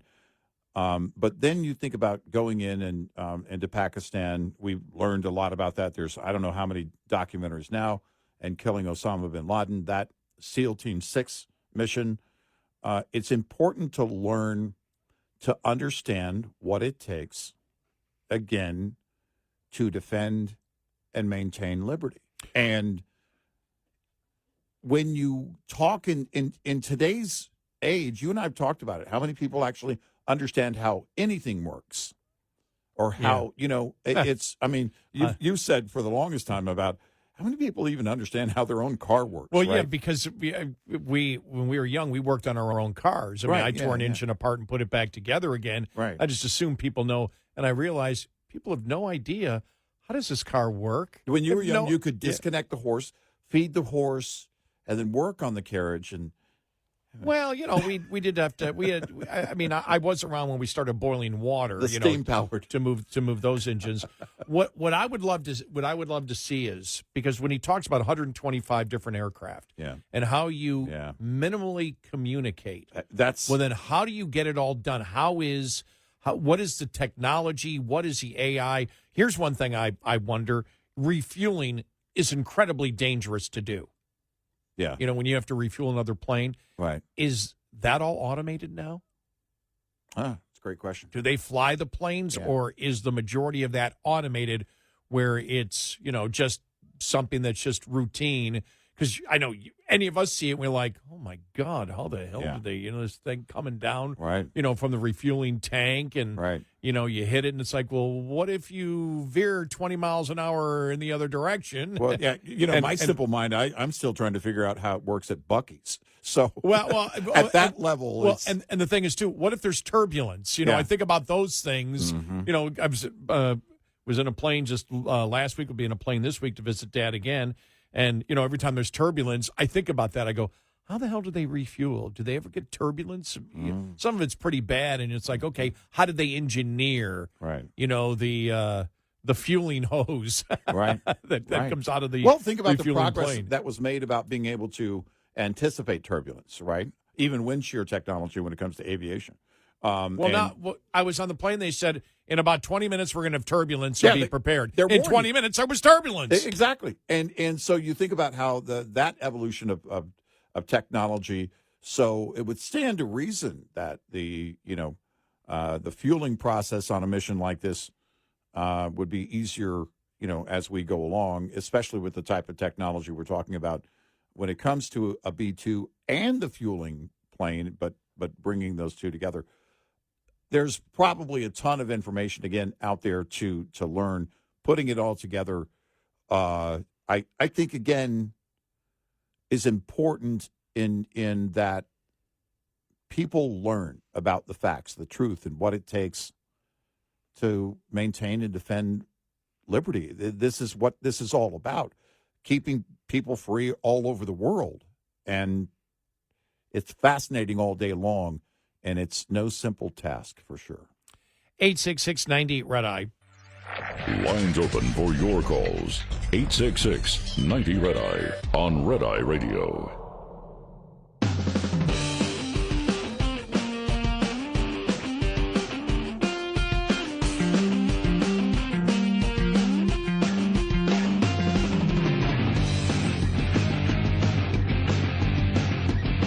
We are Red Eye Radio. He is Eric Harley, and I'm Gary McNamara. Good morning. Coming up following the top of the hour, almost half of Democrats say a third party is necessary. Democrats, huh? Yeah, Democrats. We'll get to. Well, Republicans do too, but it's a lot less. Right. It's about a third of Republicans. Right. Interesting thing is, okay, what issues? I wonder if they asked that in the poll. They never do. Right. Yeah. Which is, okay, what would you want your party to do that's different? I want it to be more responsive to the people. Specifically how? By being responsive. Specifically how? Responding. No, it really is. You and I, we've said it quite often, and we know some folks over there at Rasmussen. Well, we know Scott Rasmussen. He's been on the show, but his people listen to the show every once in a while. That's how we actually got him on. As they told him, they're talking about you, Scott. You should go on and correct them. No, he was very nice, but we have often said that, and we have a lot of trust in Rasmussen, polling Rasmussen reports. But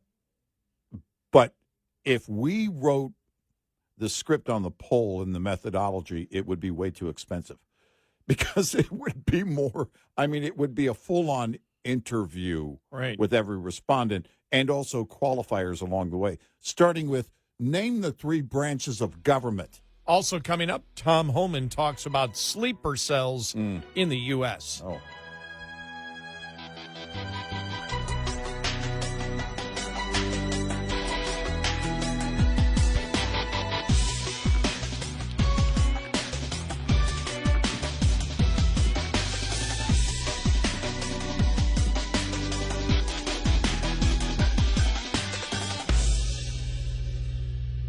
This is Red Eye Radio on Westwood One.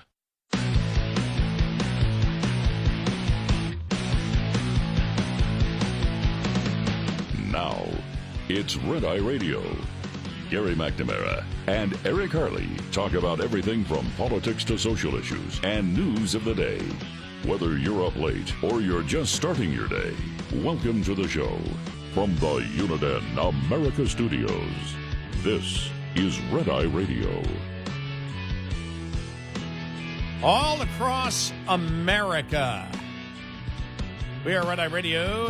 He is Eric Harley, and I'm Gary McNamara. Welcome and good morning. Thank you so much for being here, as always. Thank you. Wow, what a last couple of days it is. Let's take a deep breath and then just continue on. Yeah, right. Yeah. This is Tom Homan. He was on with Maria Bartiromo over the weekend and on Fox News and asked about, because this is the thing that we've talked about now about sleeper cells here in the United States. over the last 4 years, 4.5 years, we know millions of people came into the United States. How many gotaways? Who knows? Yeah. Who knows who is in the country? We don't know. And this is why it's of a concern, is because of right now. Yeah. In fact, I heard the left yesterday, well, there could be retaliation. What about the sleeper cells? You didn't give a damn when Biden had the border open. Nope. So shut up. Yeah. But here she is talking to Tom Homan about sleeper cells in the United States, Iranian sleeper cells specifically. Can you assess that issue particularly? How many Iranians are in the country that are in sleeper cells trying to do bad to America right now? Well, look, you and I have talked about this many times. I said the last 4 years my biggest concern was this open border was the biggest national security vulnerability this country's ever seen. So I pulled numbers this morning just from a CBP under Joe Biden. There was 1,272 nationals of Iran released in the country between OFO and the Border Patrol. And you compare that to the Trump administration, zero. Right, zero releases. And right now, because of President Trump's leadership, we have the most secure border in my lifetime, most secure border in the history of this nation. So we have a secure border. That was President Trump's big win on securing this nation. So we're not releasing people in this country. Special interest aliens aren't crossing that border undetected. But under Joe Biden, we had over 10 million people cross that border. But my biggest concern from day one, beyond the fentanyl, beyond the sex trafficking women and children, were the 2 million known gotaways. Over 2 million people crossed that border. We don't know who they are, where they came from, because they got away, because Border Patrol was so overwhelmed with the humanitarian crisis that Biden created that over 2 million people crossed the border and got away. That is my biggest concern, and that's what created the biggest national security vulnerability this country's ever seen. You know, you and I talked about earlier about there was such competence when you look at how quickly they solved the border problem and the raid, the attack on the Iranian nuclear sites, that somehow, and we said this is where we put on our political consultant hats, what would we be telling the Republican Party? We would say, you've got to be messaging that out. You've got to sit there and let the public look at at Trump versus Biden. And if you want to say it's Republicans versus Democrats, that's fine. But you got to communicate the message here, especially in 5 months, because the public is aware of it. The public probably went, oh, my God, they solved the border problem like that. So Democrats were lying to us. Republicans should constantly talk about that. They should talk about that all the way up to the midterm. There should be marketing always on that. And then with the public looking and going, whoa, man, look at this. Look at what we did. Look at what we did to make our nation safer, to make the world safer. Iran can't have the nuclear bomb. We all know it. Right. Independents know it. Republicans know it. Democrats refuse to acknowledge it. Not all. Some did yesterday, but not nearly enough. But they need to promote the fact we're competent government. They're not. And those are the two issues that you can use right now. We're competent. They're not. And then you bring up the fact of, look, the 2 million gotaways. We don't know who's in this country because the Democrats are bringing it up. The Democrats are saying, fine, you do this. Now they're going to retaliate with their sleeper cells. Then if there's sleeper cells here, most likely they're gotaways that you were okay with under the open border. So shut up.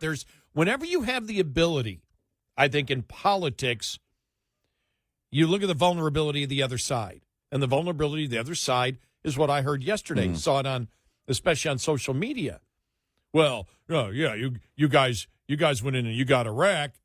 By the way, I have no idea whether their voice sounds like that or not. Yeah, whether they have that hesitation. It's a good guess. You guys. Maybe I shouldn't assume there's stuttering involved.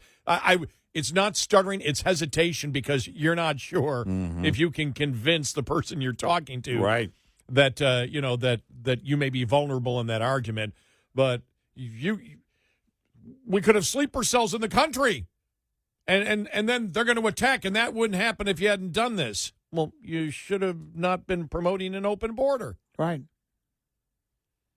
So there's great opportunities here, and we'll see what happens with the big, beautiful bill. But since the public isn't concerned about the debt, not even Republicans, right? I think they'll come together with some kind of package. I tend to believe they will. Will they get it done before Independence Day? I don't know.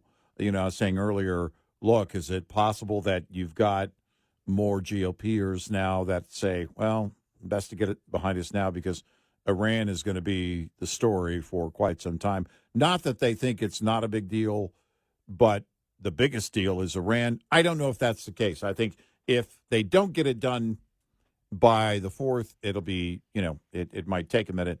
But I'm with you. I do think because the political pressure isn't there.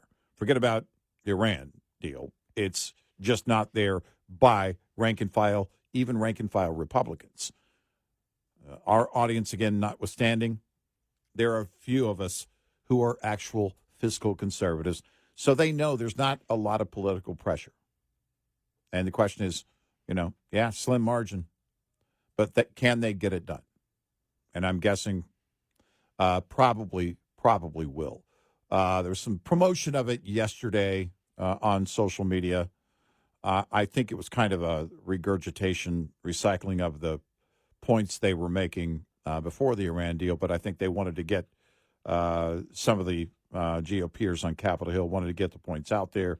One of the things that they were promoting is that, and which is the basis of it, look, you don't want the tax cuts to expire, that kind of thing. You and I have talked about the SALT cap, which would expire, which means it would go back to unlimited.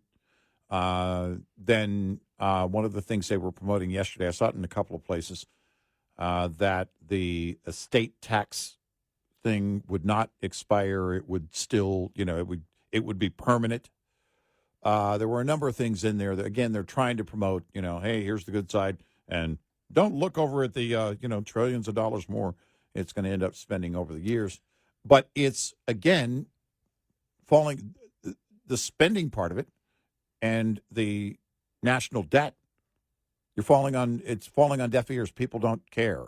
It's quite unfortunate because that is a national security issue. At some point, our debt and the fact that when we reach a point that we can no longer service the interest on the debt, it will become a massive economic problem, which, of course, then becomes very quickly a national security issue. We will reach that point at some point. I can't tell you when, but we're on that road. And I do have an idea here because there's a lot of talk about Social Security this week and about the fact that got 8 years, folks. That's it. Then there's got to be major cuts. So I think the Republicans should be proactive and say no taxes for anyone over the age of 59 and a half. 69. 59 and a half. 69. Like you said, 59 and a half. 69. 59 and a half. And anyone who is over the age, anybody who's of retirement age, no taxes whatsoever. Now, and move the retirement age to 59 and a half. This is not self-serving at all. We want to make this clear. No, we think it's the right thing to do. Listen, I'll tell you, when I was young and stupid, I didn't care about issues for seniors. But as time went on, those issues became more important to me because I learned about how important seniors are to the world. That's the beauty of it. I'm willing to learn. And you didn't realize it until you were on the verge of becoming a senior. That's not part of it. Don't even, that's, how dare you? Yeah, it's, I have to tell you that, when my one of my buddies retired, I can remember my buddy Jeff, and we went out golfing, him and another friend that was also retired, and I've been of retirement age for a while now, and for some stupid reason, I keep doing this stupid show with stupid you. Yeah, there's no bitterness. What's wrong with you? There's no bitterness there. Is no, really? I'm completely kidding. I love doing this. But when I never forget the first time we played golf, then we went out to lunch, and the bill comes, and they went, "You're working. We're on. we're fixed income. We're fixed income people. Yeah. You need we didn't know you wanted to go out and eat here, and Yes. it was Right. a regular restaurant. It wasn't Right, anything yeah, exotic. yeah. So we're on fixed income. So you've got to pay. Right. Sorry. And I that's the way find it that is. more often now, especially when I get to, having breakfast or a lunch or dinner, whatever, with people that are also of retirement age and retired, I end up paying because I'm not on a fixed income. Yeah. I'm at the point of, because, by the way, when did retirement age, like you start getting the magazines, AARP, you Like start at getting 50. those at 50. You don't get the discounts at 50. Hey, do you have a senior discount? Well, yeah, I think you don't get the discount unless it's an AARP if it's AARP related, or an right, AMAC. Yeah, and I don't belong to AARPs, but The AMAC has discounts too. Yeah, I'm a part of that. Right. Yes, that's the one to Because I'm fully in retirement age. You're pretend retirement age. No, you're retired adjacent. Mm-hmm. Exactly. You're almost there. I'm pre-retirement age. Senior discount. I've seen your discount. I've seen your menu. I don't want either. But yeah, it's wrong that they treat seniors this way with taxing them so highly. It's just wrong. I'm an advocate for seniors. Is there any special discount for homeowners insurance for hail if you're a senior? Probably not.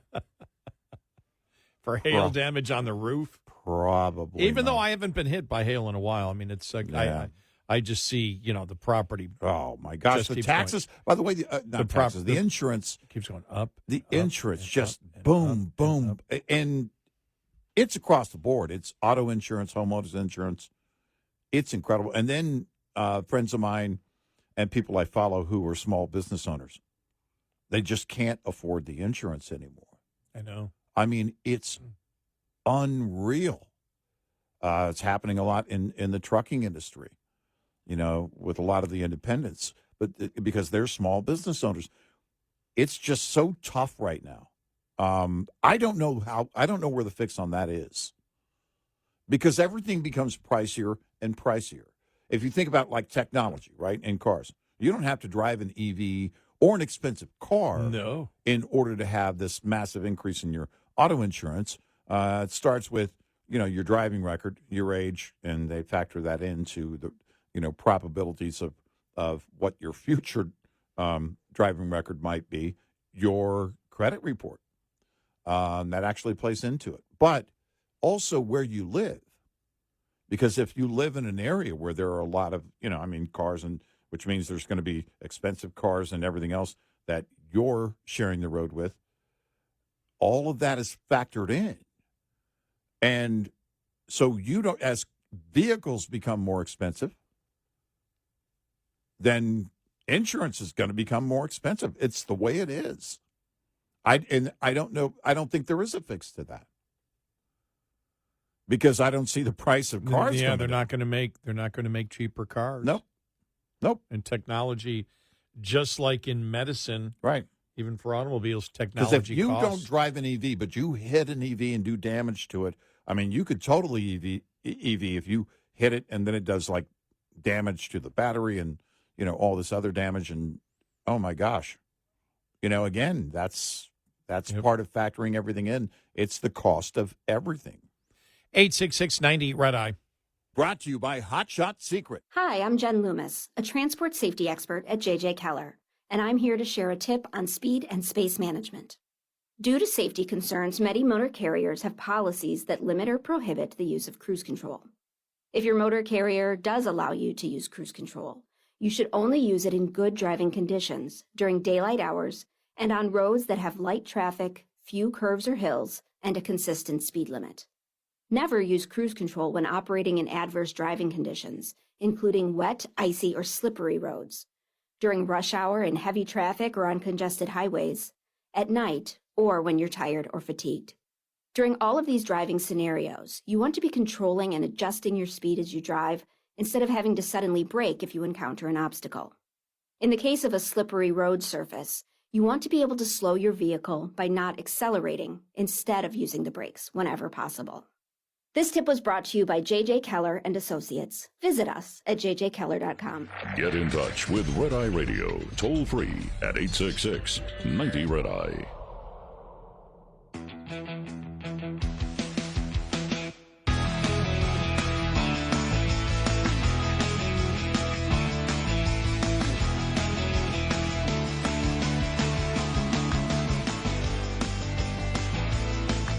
And we are Red Eye Radio.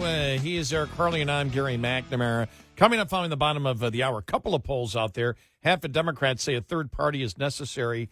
And, you know, in this whole discussion with the, quote, MAGA isolationists versus the, quote, MAGA warmongers, where is the public?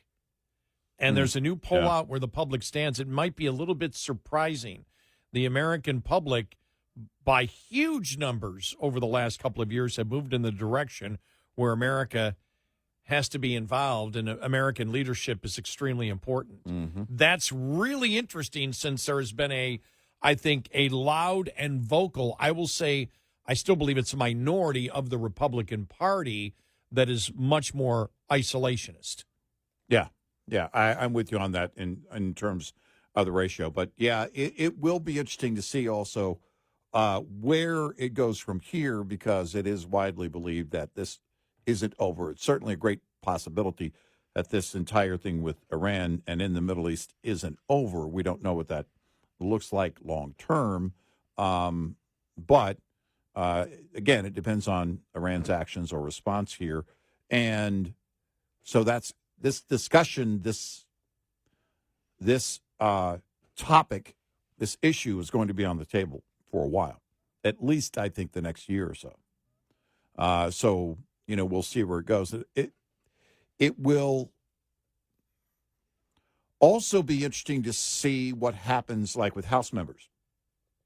You know, I mean, they're going to have to start. I mean, they got to start their campaigns in January, right, and February, and all this. So, with the fracturing of the party on a couple of issues here, how are they going to campaign? What are those ads going to look like? What are they going to promote? We don't have everything, but they got nothing. Well, I mean, if you basically you do that, but I mean in terms of, because we don't know what MAGA means anymore. We don't know what conservative means anymore in terms of when people say, well, I'm a conservative. Well, okay, how do you define conservative? Yeah, we know well, what I'm it is. MAGA. Yeah. Well, yeah, we know what it means, but how do they define it? What is the political meaning of it in their terms, and where do you stand on those, on those platforms? Because the president is, again, still doing very well.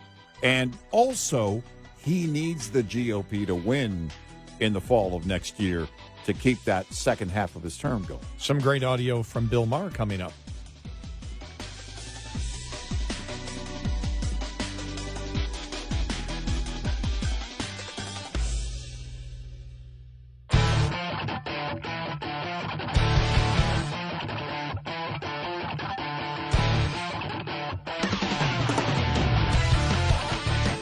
Catch all 5 hours of the show live every night on the Red Eye Radio app. Available in the App Store. Red Eye Radio. And he is Eric Harley, and I'm Gary McNamara. Good morning. Thank you so much for being here this morning. Well, Wesley Clark. Jeez. I got military stuff on my mind here. Yeah. Wesley Hunt, the congressman from Texas, was on Bill Maher. Okay. I've always liked him. I think he's got a great, great political career.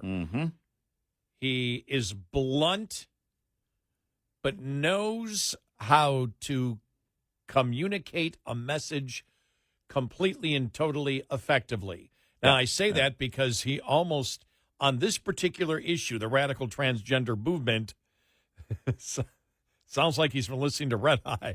Yeah. It's something we've been saying for probably, I don't know, almost a decade. And this was in regards to the Supreme Court and their decision on the transgender minor law in Tennessee. All right, here we go. All right, here he is. The states can restrict minors from transitioning. They were just saying the states have the right to regulate this. Thoughts? So this is a sanity check. If you can't tell me the difference between a man and a woman, then what happens is I don't want to hear your other argument because it's just that simple. If you don't think that biological men should not compete against biological women, if you can't say that's not a good idea, that's ridiculous. Correct. We saw the issue with Riley Gaines and Simone Biles. We saw that debate go unfold, and Simone got destroyed on this because, again, this is a sanity check. We had a Supreme Court Justice, Ketanji Brown, that was asked, can you tell me the difference between a man and a woman? And she said, I'm not a doctor. This is a sanity check. If you can't answer that basic question, then how can you possibly tell me about policy? And this is one of the reasons why the Democrats are losing on an issue like this. I have a 6'4" and 2-year-old. My 6 and 4-year-old, they think that they're Anna and Elsa, and my little boy thinks he's Lightning McQueen. By the time you're 18 years old, if you want to change your body, you can live and do whatever you want as long as you want to pay for it. I fought for the right for you to be able to do that. But when we are talking about children and undeveloped human beings and allowing them to make decisions that are going to impact the rest of their life, we must protect them. Perfect. Yep. Zero fat in that. And I really, really liked how he referred to it as a sanity issue because we have used that on a consistent basis. And the most important argument is, because this is almost, it mirrors what you and I have said for the longest time, and not many people make that argument. If you're trying to sell me on the issue that a man can be a woman because a man says so, then you lose credibility on any other issue that you're trying to sell me on. Yep. Because what you're promoting is insanity. It's not sane, as he called it, a sanity test. That's why I'm thinking, since he's from Texas, he probably has listened to Red Eye and got it from Red Eye. Yeah. I'm going to believe that. We're going to say it, even if it's not true.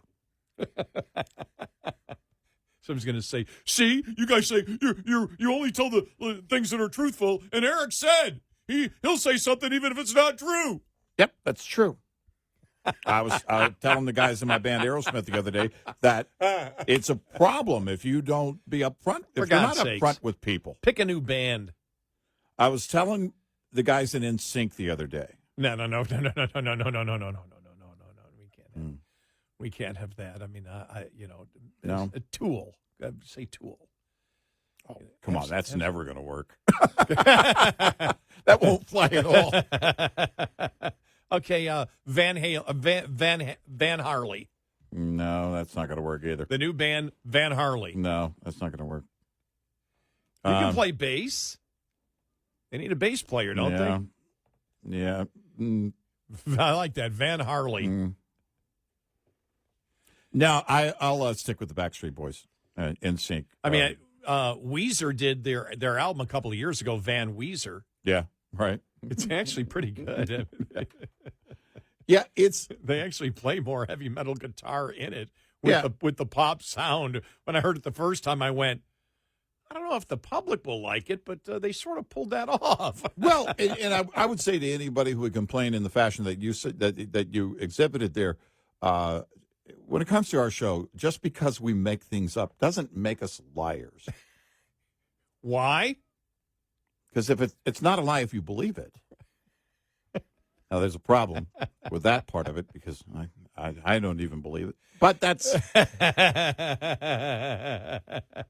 my gosh, that's changing the topic or something. It's again, you get straight to the ideas. And he just laid it out there in very clear and blunt fashion. Which, by the way, I'm very, very satisfied with the way that's going for the most part. That the people, Republicans, people on the right, have been in this Trump term. and that includes anybody in the Trump administration or staff, I think, for the most part, with few exceptions. Again, we talk about Tulsi Gabbard and her testimony in March and everything else and the questions we had there. But in terms of interviews and the issues, explaining the issues, debating the issues, debating the scenario, you saw it with with Marco Rubio, with Kristen Welker. Look, I mean, he shut that down. I think he did an excellent job on Meet the Press. And those are J.D. Vance does the same thing. And if we're going to, this is what the left got away. I don't get it. You and I have done this for a long time. And we were asking for years, it's not so hard. We do it every night. Why can't they do it when they're sitting across from whoever, especially in the media?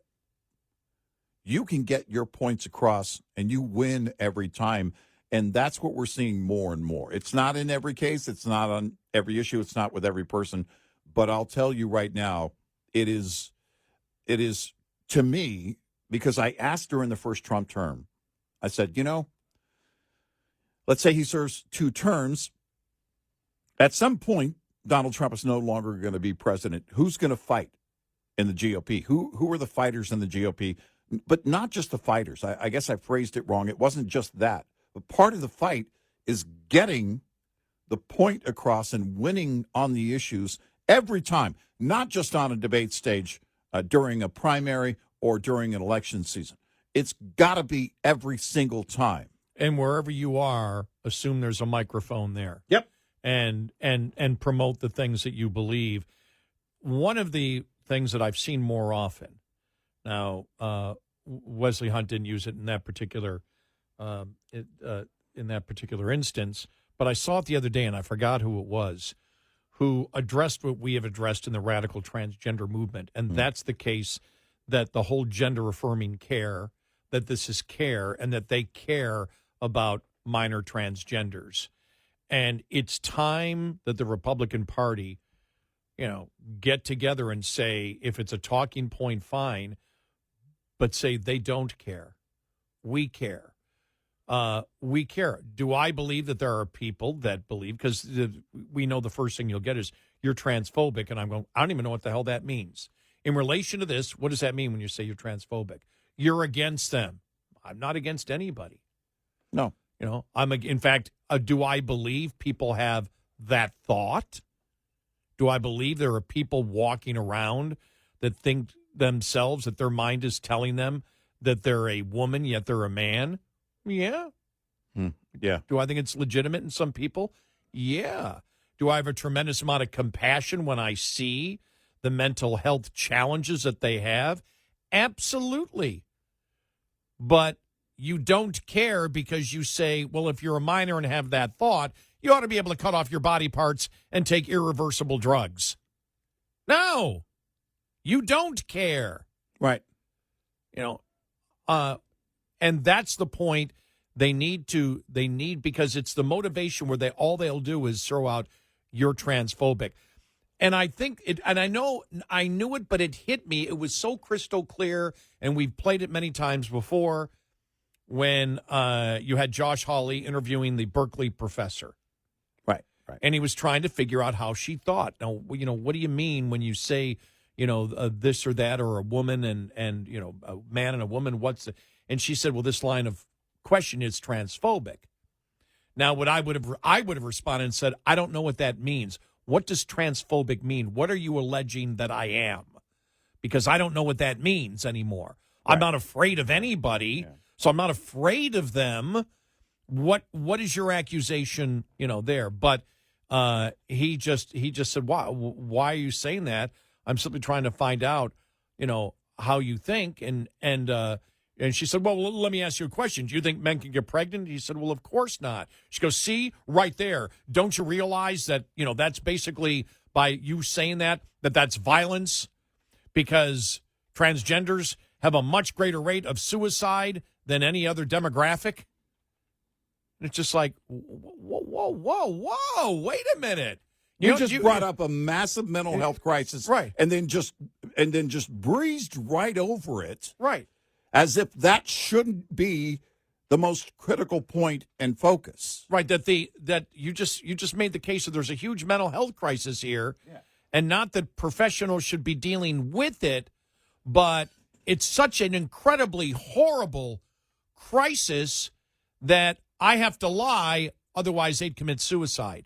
And then you have to enable and you have to promote minors cutting off their body parts and having irreversible hormonal treatment in order to solve this problem without any type of parental or professional consultation. And you say you care? Go to hell. You don't care. Right. You could care less. They need to turn this around, that the people that don't care are the people that are promoting the insanity of children being able to cut off their body parts or get irreversible drugs for something that nobody has any idea whether it actually works or not. In fact, the latest reports say it doesn't work.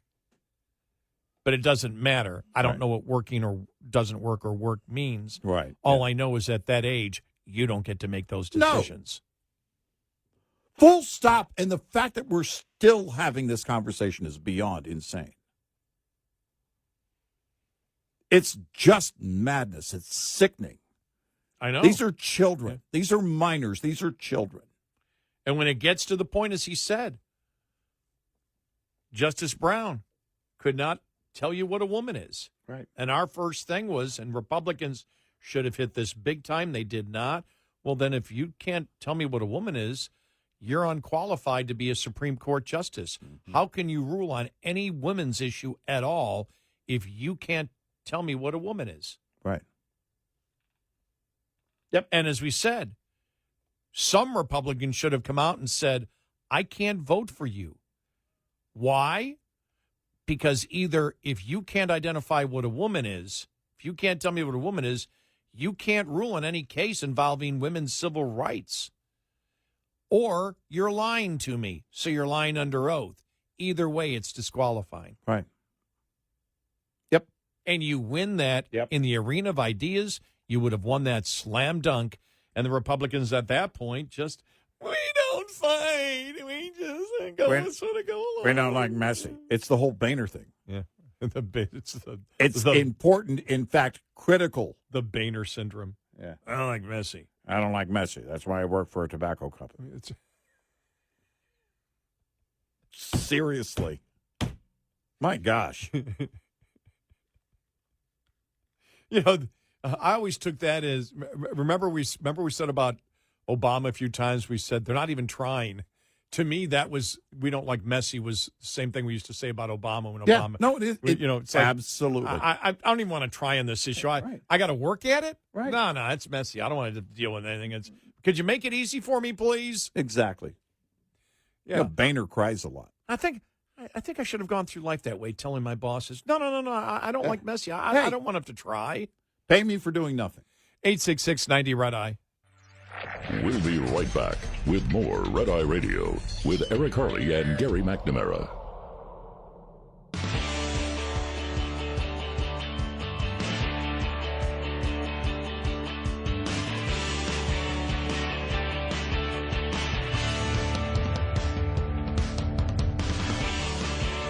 We are Red Eye Radio. He's Eric Harley, and I'm Gary McNamara. Download our Red Eye Radio app today. Why? Our show ends in an hour, and when our show ends, it becomes our podcast.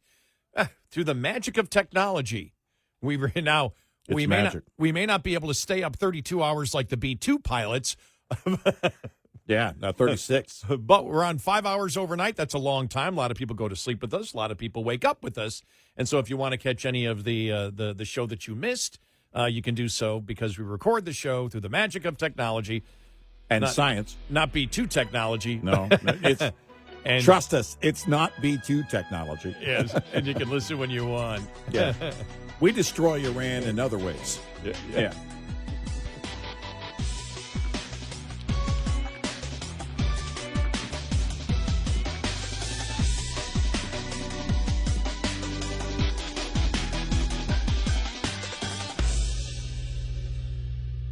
This is Red Eye Radio on Westwood One.